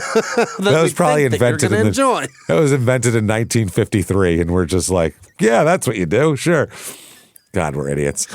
Okay, so they said that she might have been disrobing.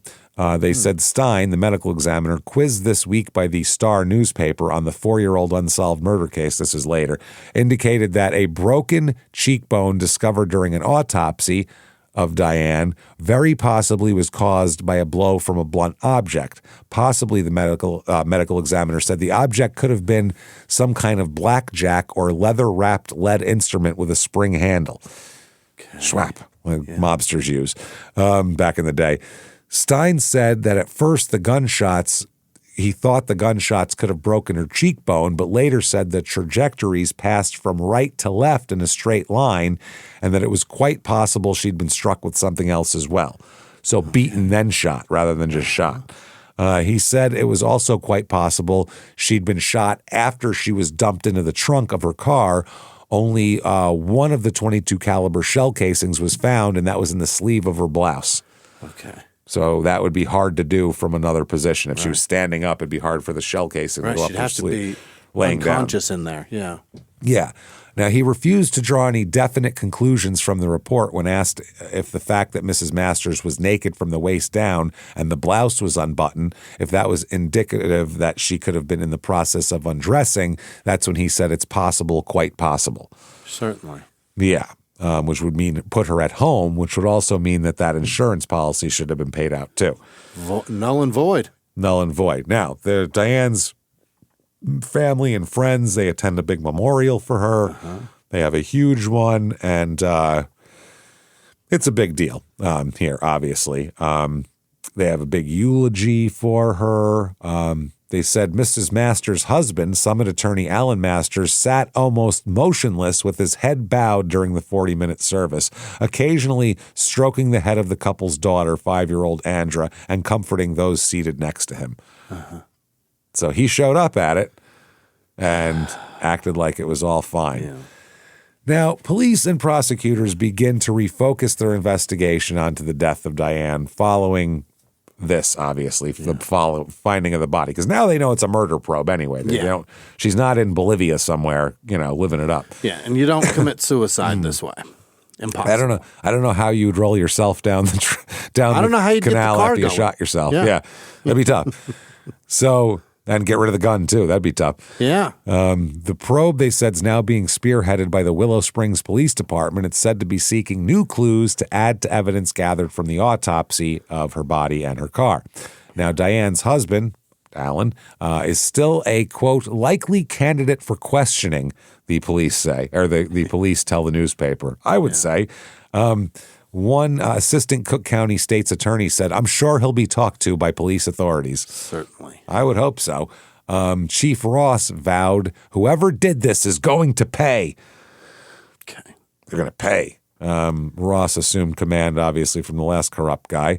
And he said that he would clean up this corrupt police department, especially dragging all these cars out and all that. He said, when you go fishing with a big hook, you catch big fish. Okay. Getting everybody. He said there's going to be, quote, no cover-up whatsoever in this murder investigation. He'll spend the next several days reviewing reports passed on to him by sheriff's police. Because the body turned up in Willow Springs, he has jurisdiction. Yeah. And he said, this is a spokesman for the sheriff. We're working with Ross right now. And Ross said, I'll go over all the reports and statements of witnesses very carefully. Maybe I can pick something out of the reports that the county guys might have missed. Not purposely missed, but missed just the same. Not calling him corrupt, even though I'm the corruption breaker guy. Yeah. He does confirm that he intends to speak with Alan Masters as well. Uh-huh. So, January 4th, 1983, the investigation is starting to get It's getting big. Starting to mushroom into something much bigger with a lot of legs and tentacles and shit here. Yeah. They say a task force, this is from the Chicago Tribune, a task force of federal, state, and local authorities conferred Monday in an effort to determine if a link exists between the murder of Diane Masters and the dumping of more than 25 cars, trucks, and motorcycles in the canal. Uh-huh. These are the same people. In addition to the FBI, the task force includes agents of the State Criminal Investigation, our Division of Criminal Investigation, the Chicago Police Auto Theft Detail, Sheriff's Investigators, and Willow Springs Police. Sure. The National Auto Theft Bureau, representing insurance company interests, also had assigned an agent to the probe. The body obviously was found a couple weeks ago at this point. At a conference in Willow Springs called by Chief Ross, investigators decided to interview. He says that investigators decide to interview all the owners of the cars or other vehicles found in the canal. All of them. And look at the original reports that the vehicles have been stolen. In some instances, witnesses will be asked to testify before a grand jury, because that way it's perjury if you lie. A total of 28 vehicles have been found in the canal so far. State agents from the Division of Criminal Investigation entered the case at the request of the head of the Special Prosecutions Unit. Chicago police are involved because some of the vehicles were reported stolen in Chicago. Because I don't know, I went to the city and it got stolen. It's a very easy thing to say. And they go, that happens in the city. And then that's it. A big city. It's scary. That's what happens. That's why we live out here, right? Okay. Yeah. Hey, is that why we live out here in the burbs, I think? That's that's we did this. Yeah. All right. 83 to 86. Operation Safe Bet gets underway here. This article says the Washington Post got wind of the undercover operation and gave the Bureau a short runway before publishing. So they said, we're going to publish this. They said, let us do some shit before you blow up our fucking spot here. So they had to do this quickly before the publishing happened. Sure. Federal raids hit all sorts of clubs all over the place from these credit card machines, brothels and all this shit. Dozens of people are indicted. It's a big fucking deal. There's all sorts of trials. There's a guy, Bruce Frash. I think that's one of the cops. He's convicted in May of 86 on 18 counts of racketeering, conspiracy, extortion, and tax fraud, with prosecutors telling the jury that these two men sold their badges on the street to the highest bidder. Yeah. And Keating is in a lot of fucking trouble, too. I would say so. Yeah. So, Operation Safe Bet alongside Sergeant Bruce Frash on the 18 counts. That's what happened. That's what causes this to all be reopened. Then they get a very non-corrupt cop in here.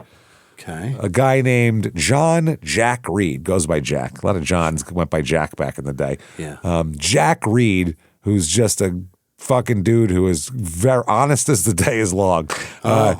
He was a seminary student that instead of turning, he was going to go to the priesthood. Instead of turning priest. And instead he joined the Marines, which is the complete opposite of the priesthood. You kill people, you don't fuck kids. It's totally different. Opposite amount of vagina, too. Yeah. Completely, yeah. So he, that's what he did, and then he became a Cook County Sheriff's Police officer from 1966 to 1998, retiring as a lieutenant. 32 years, good for him. Not bad. So he met his wife in 1966. That probably also got him out of the priesthood. Yeah. I met some hot chick in this. She kissed it. I'm gone. You know what it feels like to have this in someone's mouth? Oh my God. Fellas, like an adult woman's mouth? It's amazing. I encourage it. I know you guys know what it feels like, but I mean in an adult woman's mouth, though. It's much way bigger different. mouth. Way different. Yeah. It's awesome. So he was her driving instructor and he asked her out and then they got married. Yeah. So this case, it's 1986 now. And the Cook County Sheriff's Department puts Jack Reed in charge of it. And that's what's going on. Now, Reed picked up the case. It's been cold for 4 years. He works with investigators Paul Sabin and Robert Colby. Now, Reed's former partner at the sheriff's office said that, he's really good at doing shit like this and going back over stuff because he makes sources very comfortable to speak. Oh. They feel like they can tell him stuff and they don't feel scared of the whole situation. Okay. He said, quote, he had this ability to get people to confide and talk. He was the best partner I ever had. He just exuded so much credibility and integrity. Yeah. His own supervisor, while Reed is investigating this case, his own supervisor showed up at his front door and told him to stop fucking looking into this shit. Uh-oh. Said, leave it the fuck alone. So that's not a good sign. His son was there, and his son remembered it decades later going, this was fucking crazy. He said, I was a kid, and I didn't know the details of at the time of what's going on, but he said, I never... It's not training day, and I was like, that looks Whoa, damn. He asked my dad if he wanted to get wet, and I was like, this is weird as fuck. This is crazy. He said, I never knew about that, even at home. It's mind-boggling. A supervisor would try to intimidate him off the case, is what his son said. Now, what he gets... he's very good at getting people to talk, like we said. And the people he gets to talk first are ladies. This is the thing. This is, okay. And this is why this was, you could think whatever you want about the Karen Reed case. But to say it's a giant conspiracy with all the cops, I didn't buy for a fucking second, only for this reason. Not because they're above it, because obviously they're not. Because... if there's 10, 15 cops that are all in on this and then more cops that cover it up and all this, How many of them have gotten divorced in the last 5 fucking years? Yeah. How many of them had girlfriends they broke up with? All of those women who were there too would have told on them in 2 fucking seconds to fuck them over. So that's the only reason why I thought that was. But that's what's going on here. The ladies know all. The wives know everything. And these ladies start coming forward and talking to Jack Reed. Oh, really? That's trouble for people. This is interesting. Now, one lady came forward, one of the police officers' wives, to talk about domestic violence within the police force and things like that. Turns out there's a lot of these women coming forward. This lady thought it was just her. These ladies got scared because they thought, holy shit, if Alan will do that to his wife, what's stopping my husband from doing that to me? Yeah. They can disappear me too. Right. If they can disappear her. And especially by 86, no charges had been charged. It just looked like everybody got away with it. Oh, boy. Which is crazy. So they go on to say the nearly successful murder cover-up relied on the direct and indirect support of a group of police officers and other men who owed Alan Masters favors. It was also relied on the silent fear of the women who knew the men. Right. They said the case was not cracked by a failure of those police officers to keep the faith, but by information from a half-dozen frightened women whose stories provided a map of suspects and events that led to knowing a lot more about this. A couple of them know a couple of things, then we start piecing those puzzle pieces together. That's right. All of a sudden, I see a picture. I see a lot of picture. All of a sudden, the Etch-a-Sketch is clear. Yeah. Nobody shake it. The women who spoke anonymously approached special investigators with bits and pieces of the murder story told to them by boasting husbands, boyfriends, and coworkers. They're bragging? Fuck yeah. They think they're above the law, these fucking guys. I'm the law. That's what they think. King Kong ain't got shit on me, as you said. It's unbelievable. So he said, our greatest uncredited intelligence sources were the women, Jack Reed said. He said, it got started when these women said, enough is enough. If I step out of line, I might be swimming around in a trunk. Yep. The women who came forward, according to Reed, were the wives, girlfriends, and coworkers of these men who worked in a variety of police departments, including Bedford Park, Justice, and Summit and Hickory Hills, Orland Park, and Cook County, as well as Illinois state troopers and the Cook County court system. Now, none of them will testify, but all of them will give enough information to be able to get verifiable evidence here. To testify. Yeah. Reed said it was the men bragging about it. To tell your wife or girlfriend to keep quiet or the same thing will happen to you, or I'm buying a big car to put you in the trunk makes an impression. Wow. He said they thought, the women, I assume he means, thought what happened to Diane was wrong, but for the first few years, they didn't know what to do with their information. They didn't know who to trust. Right. How would you? Reed said the women came forward slowly with information gleaned from stories and jokes.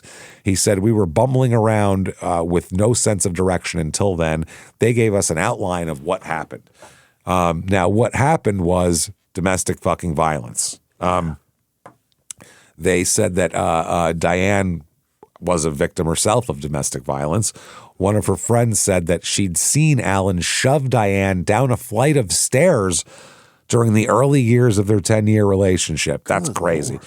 Another testified later that Diane often had grasping type bruises after fights with Alan. Yeah. On her arms, neck. Yeah. Despite the violence, Diane wanted to present a picture of respectability. So she wouldn't show that shit or tell people about it. She'd put another fur coat on and act like that was fine. Some of the women who came forward with information for the Diane Masters investigation were victims of abuse also themselves. The women insisted their names not be placed in any police report and their identities will remain confidential because obviously you want people to be able to come forward. Now, this goes hand in hand with a 1983 study by the Chicago Law Enforcement Study Group. They surveyed suburban and metropolitan police attitudes toward battered wives, quote unquote. Okay. A significant number of those interviewed answered that the wife beatings were justified if the wife provoked the husband. Holy. I don't know if you guys know this or not, but there's some good cops, but there's also, they don't get the best and brightest. A lot of times it's people who can't find another job and that one has benefits or just got out of the military and are used to that kind of structure. Sure. That's it. Right. A lot of times it's not it's not the best and brightest all the time. There's some smart ones, there's some decent ones, and got a great education, they're going to take that education and apply it into a job that makes decent money. Yeah, that makes better money. So that's what was going. They said the officers interviewed for the study identified male pride and female masochism as reasons that the batteries were sometimes justified. Wives or girlfriends of police officers who beat them are often afraid to tell anyone, even social workers who are sworn to secrecy, according to the director of the Uptown Hull Domestic Violence Program. Well, that shows that their whole life isn't what it's purports itself to be. But the masochism part relies on them enjoying it. Yeah. Maybe that's part of it. And weird. If you were an abusive person, who would you look for? Someone who will take it. Yeah. You're not going to look for that chick who the first time you pushed her, she whipped out a switchblade and said, I'll cut you, motherfucker. That's not the chick you're going to marry if you're an abuser. You're going to look for the chick that says, do it harder. Yeah, exactly. Yeah. More. Choke me, too, while you're doing that, by the way. Jesus. So Luft here said that in her 10 years on the job, she's gotten 2 or 3 calls a month from police officers' wives who rarely take their cases to authorities. Yeah. They say these women they do seek and help and attend support group meetings organized outside the areas of where they live for fear of being caught by their husbands. Now, this is what this guy, Jack Reed, finds out. Ted Nakaza, remember the guy who did the wiretapping and played the wine bottle tape for Alan? Well, he flips. Oh? He becomes a cooperator and gives investigators the wiretap, the tape, the wine bottle conversation, Alan saying, I'm going to kill her. I'm going to stage a home invasion. I'll get Keating to handle it. I'll kill the dog and the cat. I'll kill the dog and the cat. All of this shit he flips on. Oh, boy. So now they have a whole other thing happen. Then they get a guy named Jack Bachman here. The deputy, he's the deputy who was offered the murder contract by Keating. Keating was going around, the lieutenant was going around shopping a $25,000 hit to anyone who would take it. Hey, you want to kill a lady for $25,000? He was the recruiter for this. Idiot. It's fucking crazy. Why would he do that? Because him and Alan are in everything together, and they thought they were above the law. So it was basically $25,000 to stalk and kill Diane. The assurance that Corbett in the Willow Springs department would handle the body. You just kill her. Corbett, the police chief, he'll put it in the trunk and get rid of the car. You don't worry about that. All you need to do is kill her. Corbett said he won't kill her, but he'll dispose of the body. Okay. Bachman, this Jack Bachman, explained his silence for the last few years as fear of exactly these consequences from these men. He's like, I thought they were going to do that to me. He's like, I mean, it's pretty obvious. So I shut the fuck up. So Keating shops it around. He approached a former Cook County Sheriff's police officer, Jack Bachman, obviously, offered him $25,000, and then Bachman flipped. Laid out the logistics. He said Corbett will handle the body. Bachman said no, and then he shut the fuck up. He didn't say anything until 1986. Keating himself had been stalking Diane in the meantime, keeping an eye on her. Now, this is what was supposed to go down, we find out. This is how it was supposed to happen. We got the whole thing. We got pretty much the whole thing. From a confession that's not allowed into court, from later details of Michael Corbett, and from bits and pieces from Bachman that he heard from Keating. This is the whole picture that gets put together here. Okay. Here we go. All right. Diane was supposed to be killed on her way home or at a rendezvous with the boyfriend so you can kill them both. That'd be easy. This was on the night of March 18th after the board meeting. Problem is, she didn't meet up with Jim because she was scared and warned him off. And at the last minute, the board's drinks place moved from the restaurant they usually go to a different one. There was people waiting outside of the other place, of the restaurant, waiting to kill her, and she didn't fucking show up. Nobody showed up at the restaurant. They didn't know where she was. Holy shit. Yeah. So that's a big deal. Now, the community college here, Diane is there and all that kind of thing. That's what they were going there. Diane had specifically called and warned Jim off of drinks that night because Alan had spooked her. Meanwhile, this Genevieve Capstaff, this nosy twat sitting in the parking lot minding other people's fucking pussies and dicks here, rubbing her pussy to this shit. She exited the meeting 40 minutes early and watched her go home, watched her say her goodbyes, and basically she followed her basically to the house, meaning she probably went inside the house if she was 100 yards away, meaning that insurance policy would be null and void, except that she was found shot in the head, dumped in the canal, which looks like she was shot out there in her car. Right. That's on purpose. Now, 1 to 2 a.m. at the house, per the prosecution's what they think happened, Alan is home with Andra. He's making long-distance phone calls all night, which has phone records, so that shows he wasn't out all night doing anything. Right. He's at home. The kill team had waited for her, and she never showed up. Right. And so she made it home.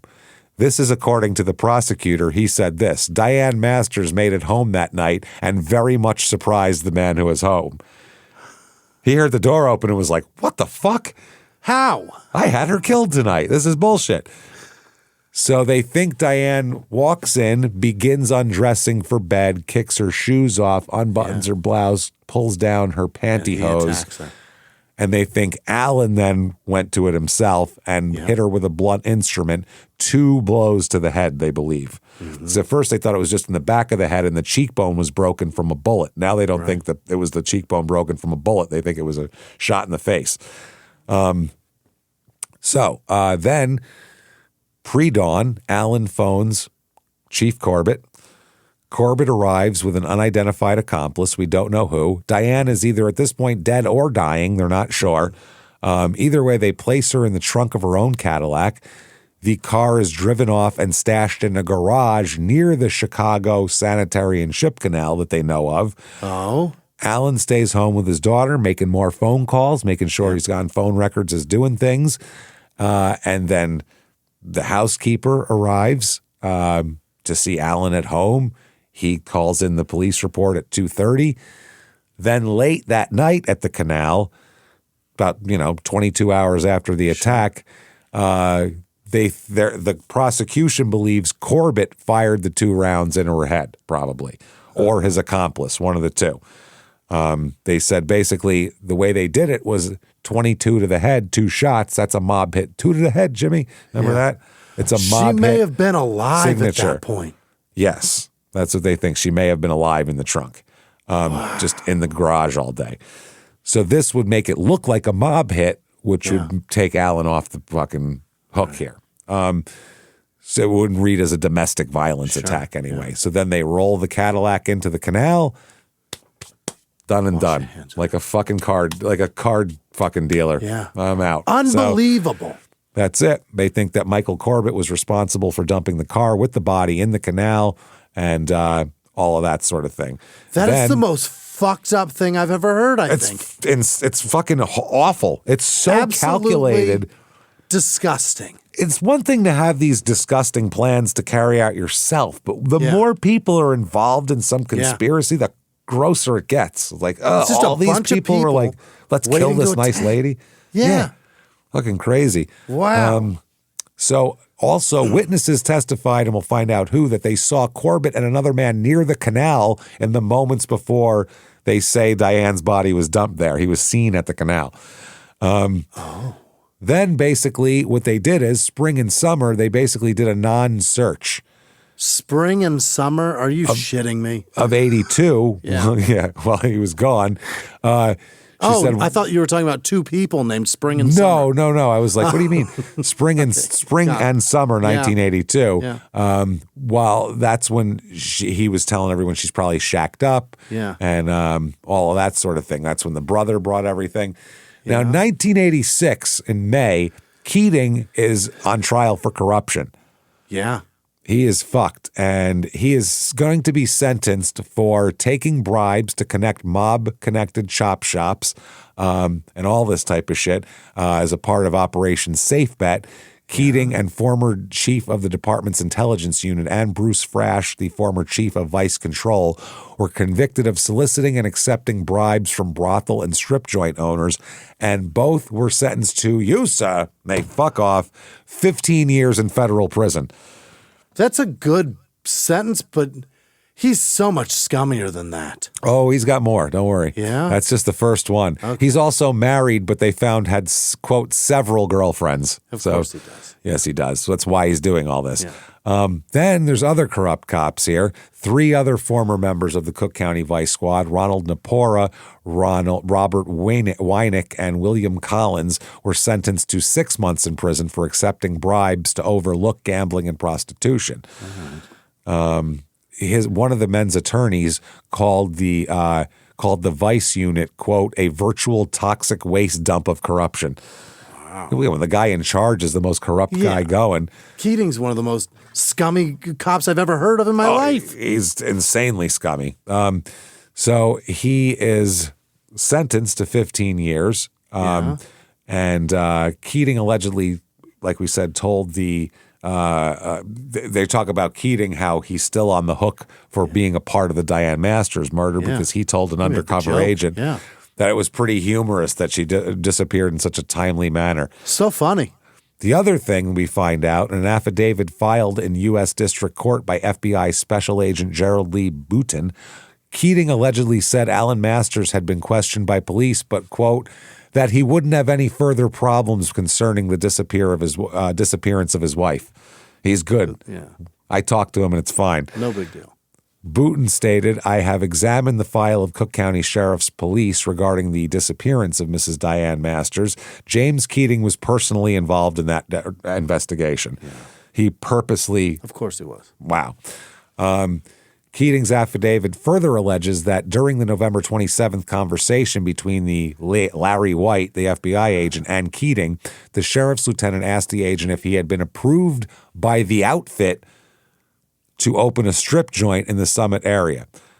So the cop asked him, hey, you've gotten approval from upstairs, right? The mob guy said this was cool for you to do this. This guy said that he had the consent but needed to make contact with either the mayor or the chief of police.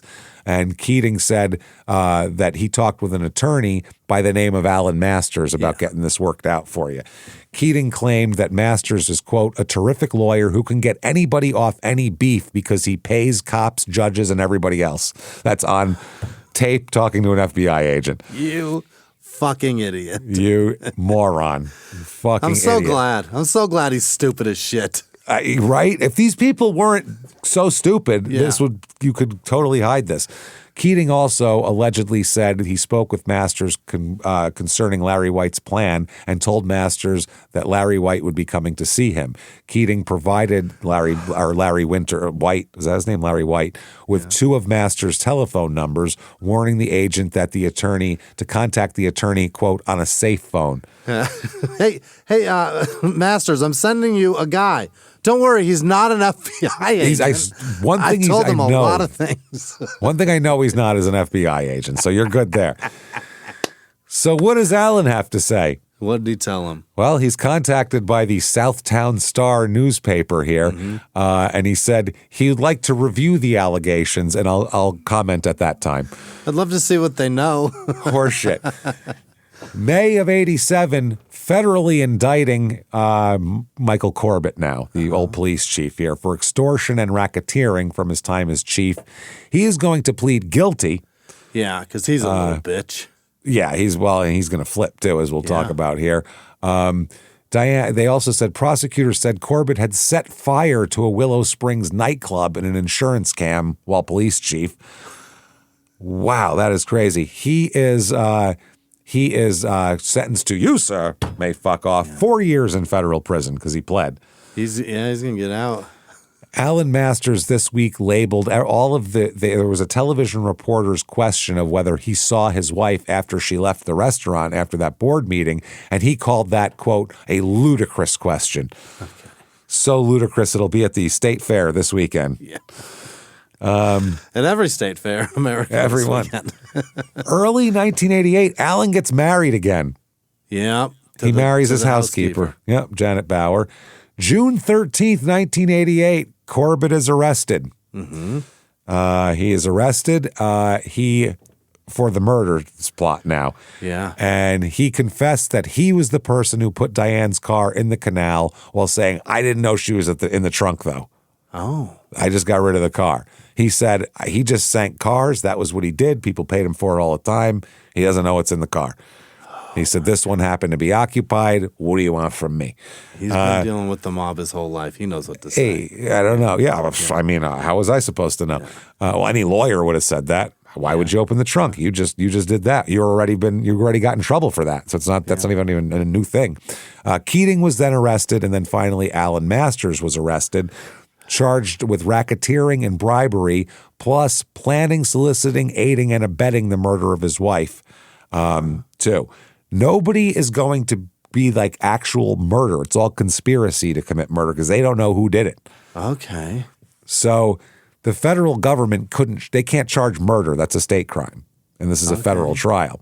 So what can charge, thanks to Operation Safe Bet and the guys who flipped, they can charge these three guys with constituting an ongoing criminal enterprise, a little mafia, basically. Yeah.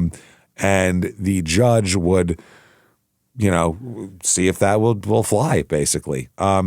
So May 1989, Masters, Keating, and Corbett all go on trial. All together. Together, because it's a RICO case.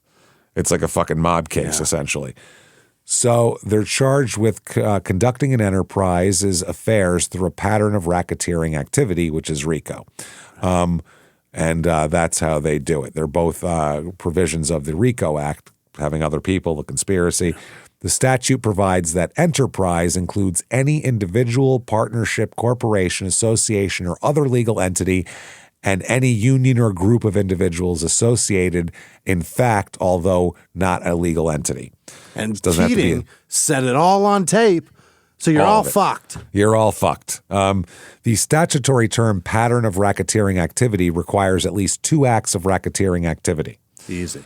Okay, prosecution in the opening here. This is Assistant U.S. Attorney Thomas A. Scorza, and he said that murder is really a crime of control. He said Alan Masters feared losing control more than anything in the world. Divorce was a threat to his control over his wife, his child, and possibly some activities he was involved in, which Diane knew about, including helping prostitution and bribing judges, which she absolutely fucking knew about. They said Diane Masters made it home that night and very much surprised the man who was home. As she got undressed, maybe kicked off her shoes, that's when Diane Masters met her fate. She was struck by the same man who had struck her twice before in connection with her infidelity, Alan Masters. So he'd beaten her up before, is what he's saying there. The prosecutor said that they include in the trial the motive of a salacious sex tape, which is the audio tape, which has been destroyed, in which Masters heard his wife discussing the wine bottle incident. Yeah. So they talk about all of this. They talk about 22 hours later, Corbett's 2 shots, make it look like a fucking mob hit, blah, blah, blah. He said the body was then stuffed into the trunk of the woman's Cadillac and the car was hidden in the garage. Late that night, Corbett fired 2 bullets. And they said that he shot the woman to cover up any chance that her death might somehow resemble a domestic quarrel. Right. He told the jury that Alan Masters had vowed upon learning of the divorce plans to destroy her. They talk about Nakaza, the wiretap guy, on the kitchen playback and the death sentence pronounced from the countertop, that he would say, hey, I'm killing her. Yeah. Bachman on the $25,000 offer, he comes forward and says they offered me $25,000 to kill her. That's the former cop. The Operation Safe Bet tapes and agents establishing their enterprise. Yeah. We have Genevieve Capstaff and her nosy station wagon of nosy horse shit. She's there too. Nosy masturbation machine. Yeah. She said I was fucking 2 fingers deep when I saw her about 100 yards from her home and I peeled off. The insurance file they claim that required Diane to have never come home was filed by him, who she must have been home. So they have him on that too. So that's what I mean. The mail fraud, that's all RICO. If she made it home, then it's no good anymore. He can't file claims. If it's all of this to further a criminal enterprise, which it is, they've showed, then it's RICO, then you're fucked. He's in so much trouble. He's in a lot of trouble. Now, the defense in their opening, they have to try to quash some of this. Yeah. Basically did a My Cousin Vinny. Everything that guy said is bullshit. Bullshit. He said everything they said's as phony as a $3 bill. Oh, boy. It's queer, too. Did I mention that? Yeah. He said that's what he said. He says that for defense lawyers, the tape made Masters look less blameworthy. Huh. If she had provoked him and that if there was a crime, it was a crime of passion, is what they said, reasoning, that this isn't some massive conspiracy. It's a crime of passion if that's what happened, which it didn't, by the way. I don't think it did. Yeah. He went on at the scenarios, finer points. And basically, I mean, what the government put together is not what they're positive that happened. So it doesn't matter. But that's what they're pretty sure of. We're pretty sure this is about what happened. Yeah. The details, they could tell us if they want to. Otherwise, this is probably right. All ears. We'll listen. I mean, couldn't be more ready to listen. If you want to be more specific, we'll change the charges gladly. I can amend them. Face these ones. We could do those. The defense attorney tried to shift the focus of the trial away from one of the three men on trial, who was Alan, to the private investigator. Oh. Saying that Ted Nikaza, the one who did the wiretaps, he may have killed her, then removed her underwear. Do you know why? Because he's a freak who loves women's underwear, is what the defense said. Now, he's a guy who's flipped and is going to testify for the prosecution, and he said that's who it was. They called it their panty fetish theory. She was murdered strictly for her underwear. Those must have been fancy. Well, now we know that they definitely weren't pantyhose underwear all in one. They had to be special. Those ass ruffles ain't doing it. Yeah, wow. So the weird thing is, later on, this is totally later on, in an appeal, the judge keeps this all out, and later said that he kept it out, not because it's just inappropriate, it's because he didn't think it mattered. That he thought it made this Nikaza guy even less likely to do the crime because, quote, this is in his fucking decision, quote, transvestites are usually not murderers. So it's cool. That's what he wrote in a. I want to die. And that got published. He should be embarrassed. Yeah, I think he's dead by now, but still, he should be embarrassed. Wow. While the jury was out of the courtroom, the judge listened to Nikaza's ex-wife. They're going to see if this can be heard by the jurors. Nikaza's ex-wife describe his underwear obsession. Wow, they did allow the ex-wife to testify in front of the jury, but not about the underwear thing. She watched Nikaza have an argument with an imaginary friend one time, what she called it, nobody, which he said, "I won't do it. I won't kill anyone again." Okay.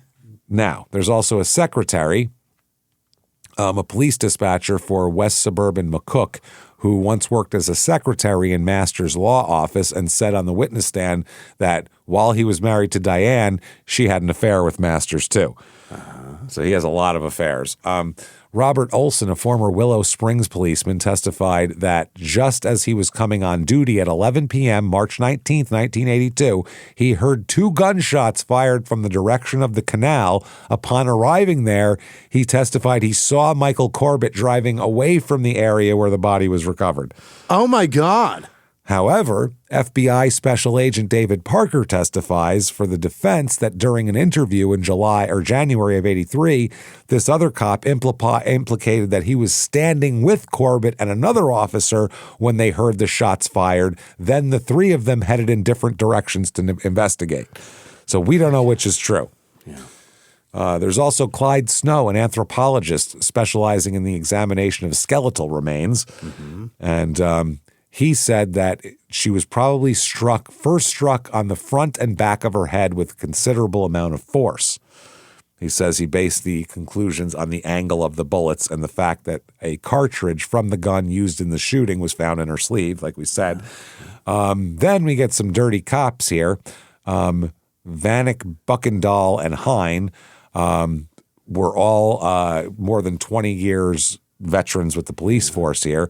During trial, it was revealed that Buckendahl, a former vice unit commander, had been a partner in the late 70s with Masters in the prostitution in the brothel. Okay. Then Alan Masters requesting, they show all the autopsy photos and everything. Yeah. Alan requests that he be excused during this testimony. It's just too hard for him to handle. May I please? I just need a minute. So he remained in the hallway while they went over everything. Right.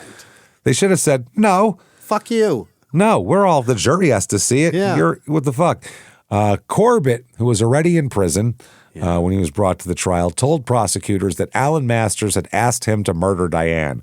He also admitted to pushing the woman's car into the canal, though claimed he did not know the body was in the trunk. In court, despite testimony during the trial that reported the gunshots there, he's always denied murdering Diane Masters, and they have no definitive anything. The verdict comes in, and the jury finds Masters and Keating guilty on both counts, and Corbett guilty on the conspiracy count, which is the only one he was charged with because the statute of limitations had expired on other violations that they were going on with him.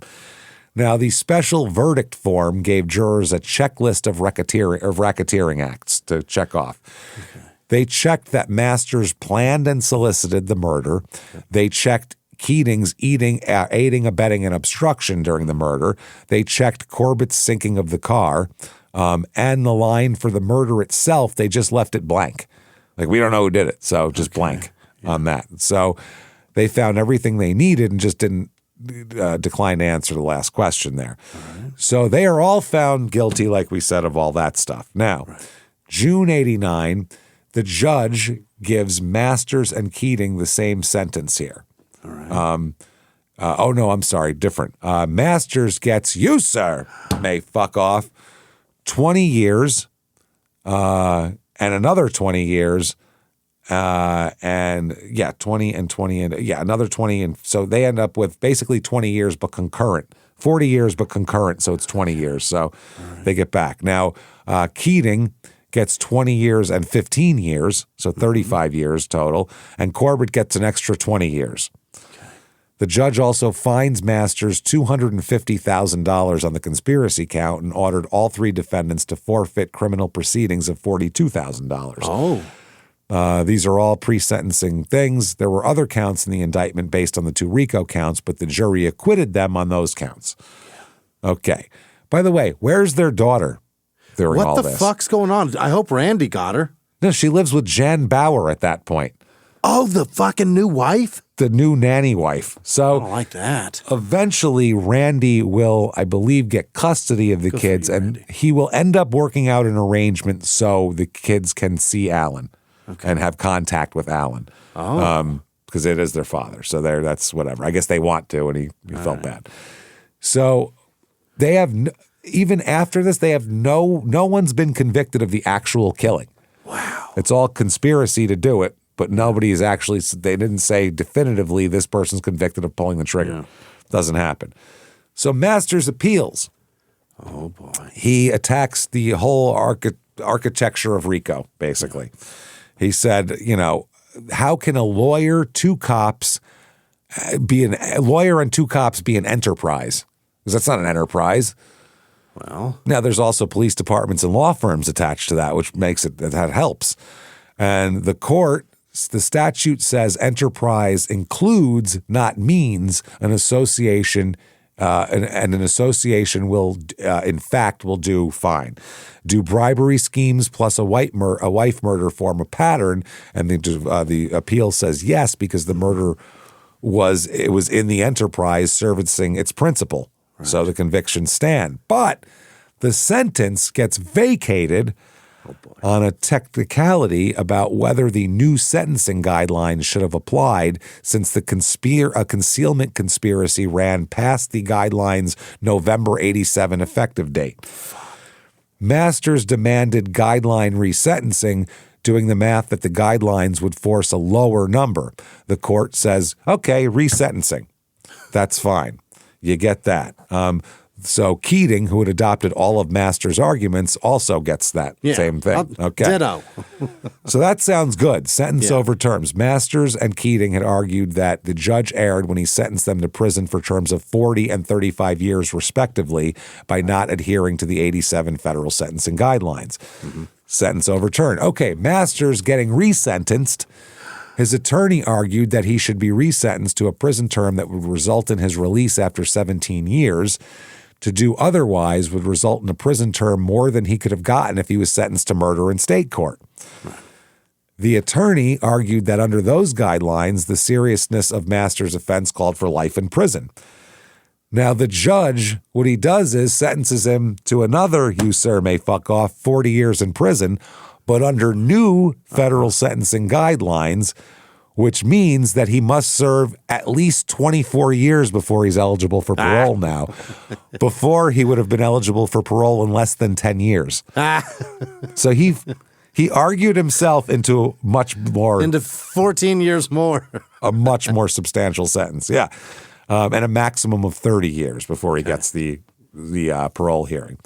So the statutory max on the counts was 40 years. The court stacked them and gave him 40 years, which is amazing. So he's an idiot. He litigated his own stupidity there. Yeah.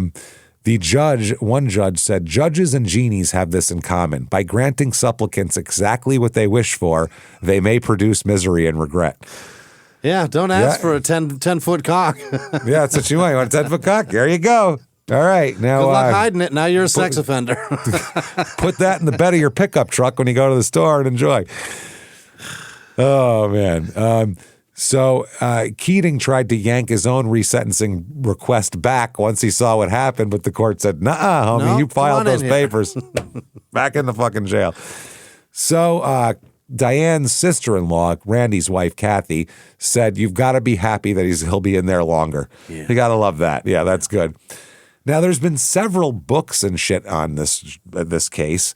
None of them are Kindle or audio or anything. Yeah. They are order the hardcover made in 1991. That's the only way to get these books. Yeah.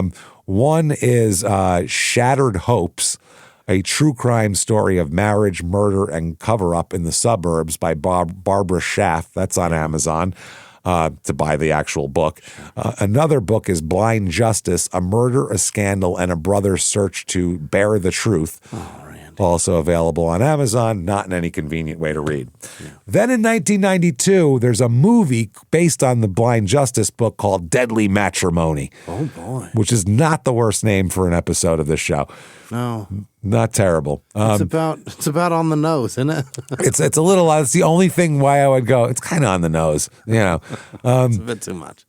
So in this, Alan, by the way, is played by Treat Williams, who looks nothing like Alan. Who the fuck is that? Look up Treat Williams and tell me if he's a fat guy with a mustache. Want me to do it right now? Right now. Check it out. Everyone at home, if you want to Google with me, would you? Treat. Is it spelled like trick or? Treat, yep. Trick or Treat Williams. What? He's handsome. Yes, exactly. He's a handsome guy. He's been in a ton of shit. That's crazy. Absolutely not Alan Masters. He got him? That's who played him. Fat guy with a big mustache. Played with that guy. Wow. You know who played the honest cop? Who is it? He was a thin guy. He gets played by Brian Dennehy. Thanks a lot. I know exactly who that is. Yeah, you made me a fucking fat alcoholic looking fuck. Thanks a lot. Appreciate it. Oh, man, that's messed up. Did she get played by Wilford Brimley? She get played by an actress I don't know. Oh, all right. Embith, South African-born Embith Davids is David with a TZ at the end. Holy. So that's who they get to play her. I don't know who that is, but they talk about the whole thing. Treat Williams says there are certain people who start by breaking the law just a little bit, but for some it remains just a little bit. But for him, it was like opening a floodgate. Yeah. Now I get to play him. 1993, Allen is trying to take his request to hear an appeal all the way to the Supreme Court, and they say, "No, thank you. We got other shit to talk about. We don't want to hear this." They go, 1990s, Michael Corbett flips and becomes a cooperating witness against the mafia. Is he going to talk about a murder? He's going to talk about the mafia. A lot of murders, yeah. Probably nothing he's involved in, right? But he's going to talk about a whole lot of shit other people did because he knows a lot of bad shit that happened over the last 30 years. He was connected to the highest guy in the whole Chicago mob. So he's in a lot of trouble if he does that. He is, but he also gets paroled. Or no, I'm sorry. Yeah, he'll end up getting paroled. Yeah, and a little bit of participation programs yet. Oh, well, not really, because he does something that would disqualify him for that, as we'll talk about. Corbett, what are you doing? 1996, will Allen get paroled? Okay. Well, they said apparently a U.S. parole commission confirmed Tuesday he'll have a parole hearing, which it's supposed to be 24 years before a parole hearing. It's been 7. The hearing was conducted by the commission's review board at a U.S. medical center for federal prisoners where Masters is an inmate. The family is pissed, by the way. I believe to that. answer. They're fucking pissed. Randy, he couldn't understand why the parole commission didn't inform him of the hearing that they had. At least tell me about it. He said, considering that he and his family were under FBI protection as the case played out through the mid-'80s, you could have at least fucking told me that this guy might get out. He said, I was always under the impression that I would be informed. I'm very disappointed.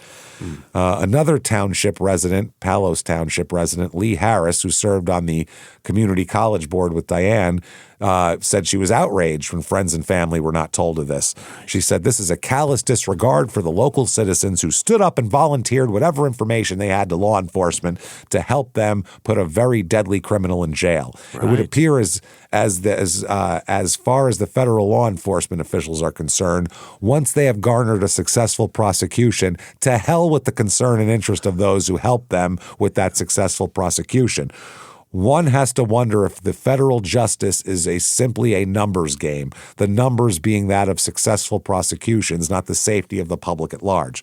Yeah, every prosecutor federally boasts, I have a 97% conviction rate. Well, yeah, everything's set up for you in federal court. Of course you do. You'd be a fucking moron to not have a 97% conviction rate. Anyway, the spokesman for the Federal Bureau of Prisons said that Masters became eligible for parole in 96, but has not received it. So they denied him parole, apparently. Corbett, on the other hand, he is going to be released from prison. They said he's set to be released in 1999.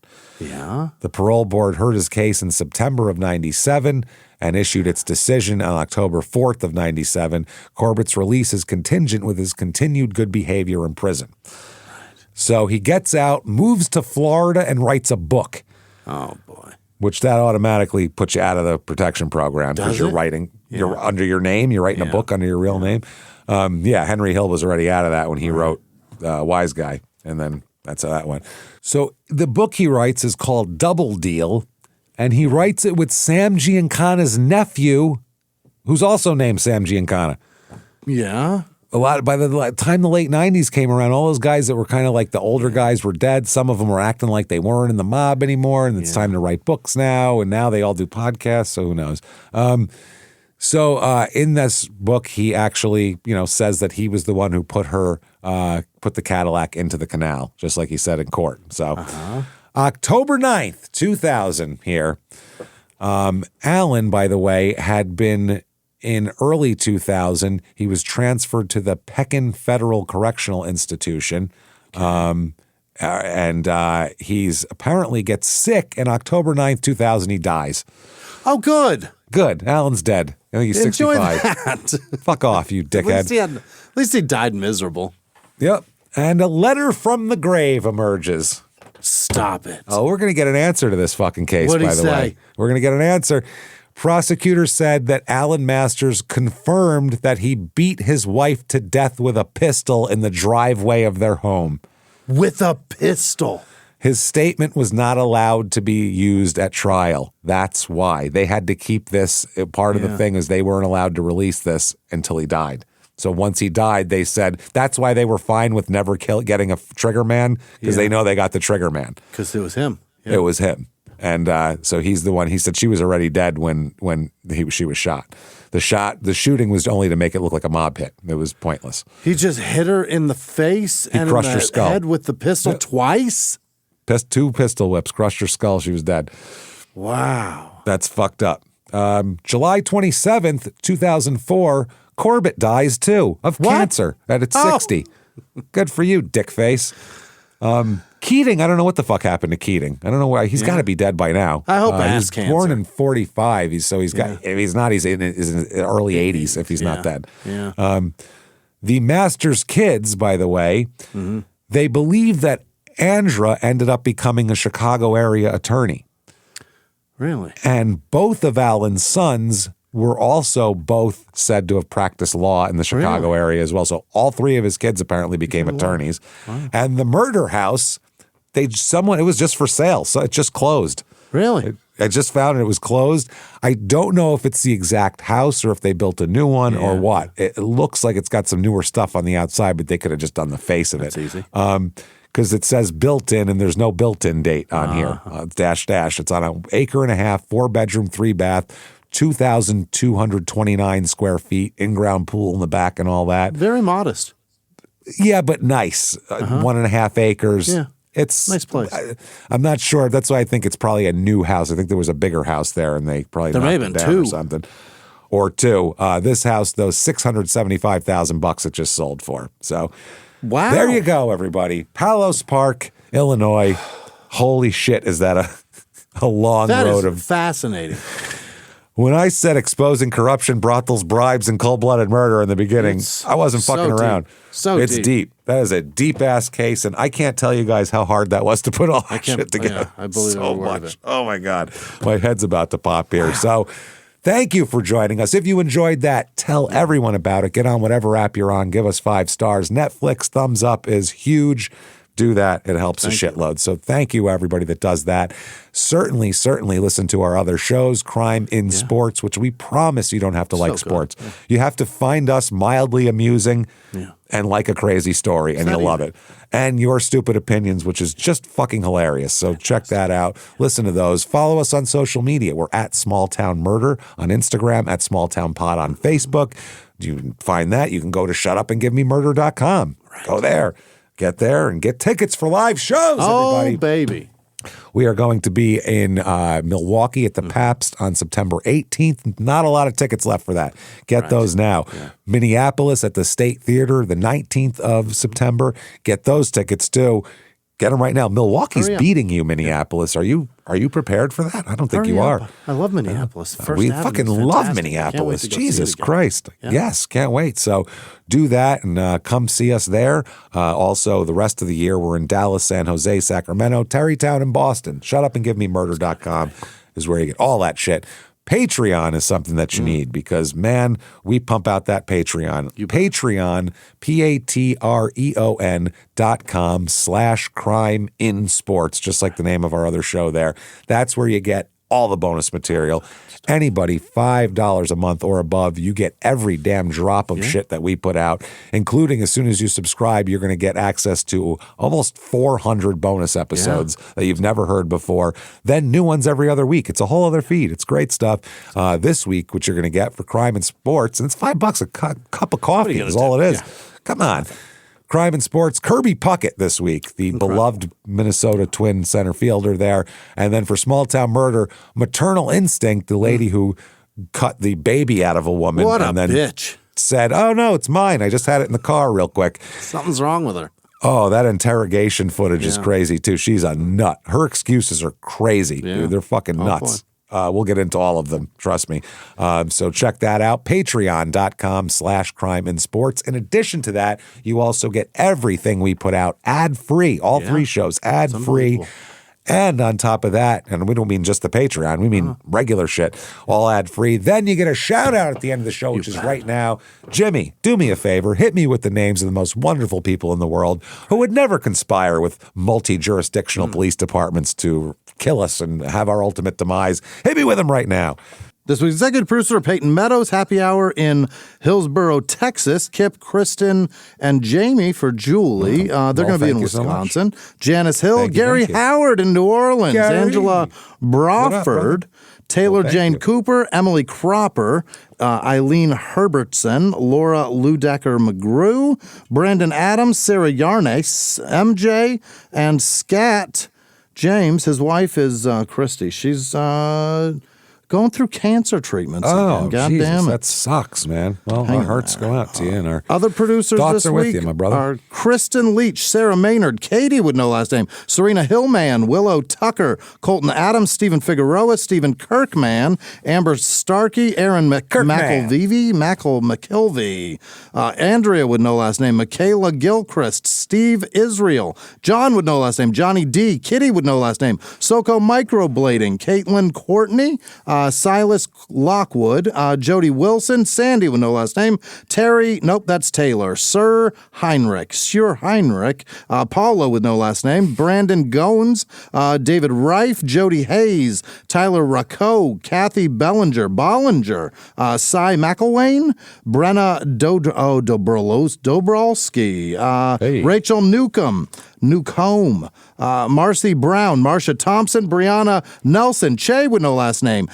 Catherine Mitchell, Brittany Brown, Colorado, Kit Monroe, Danielle Busher, Susan B., Ashley Elias Wilson, Molly Bensey, Jamie Moscato, Ashley Lichtenberg, Trisha Birch, Ethan Richals, Arlene Teplinsky, Kayla Peters, Rob with no last name, Holly Fish Jamrog, Lillian Cooper, who's you going to call LaBuster, evidently. Savannah with no last name, Laura Miller, Angela with no last name, Jayton Lee, Jatton perhaps, Star Carol, Corral, Alina with no last name, Alina, Mary Deskovich, Mir with no last name, Andrew Solomon, Carl Griffin, Peter's brother, Pam with no last name, Rachel Trisenberg, Tasha Franklin, Lottie Hanrahan, Nando with no last name, Melvin with no last name, Brian Gross, Gwen Valines, Charlie and Crystal Johnson, Heather McCarthy, Nicholas Rhodes, Kristen Carlson, Tanya with no last name, Brandon Doreen, Lindsay Wood, nope, that's Lisa Wood, Nick Jackson, Amon Ailes. It's a man. Deanna or Dina Burchett, Joe Schmalsteg. I don't know. Schmalsteg. I'm just copying whatever you say. It's I believe it's German of some sort. I can't pronounce it. Jade Baranowski, Stephen Fawcett, Sarah with no last name, Paige Lewis, Emily Hudson, Tyler Stevens, Warren with no last name, Alicia and Kat Denham, Paul Long, Lord Adam, Mike Patterson, Peter Schlick, Craig and Tiffany, Lori Harris, Shala, Justine Anderson, Shanita G, Lindell D, Lauren Lynn, Grace Knowlton, L.L. Kessler, Ashley Sievers, Abby Hubbard, S. Jean, Tina with no last name, Steve Irwin, probably not, Walker Stinson, Angela Cohen, McKinley Johnson, Medora Stevens, Hendy Fairclough, PGQ Norso, Kesley, I think that's Kelsey, TJ, Jen Bennett, Barbara Terranova, Terry Owens, Taylor Jane Cooper, James Dosher, Kate Huribitz, Elin Person, Drew with no last name, Robbie with no last name, Lindsay Pumpelly, Andrew with no last name, Chris Cobley, Justine, Weatherman with a Y? Where the U would be? Tiff and D's, Rhiannon Henry, Mary S., Valerie with no last name, Danielle, nope, that's Daniel.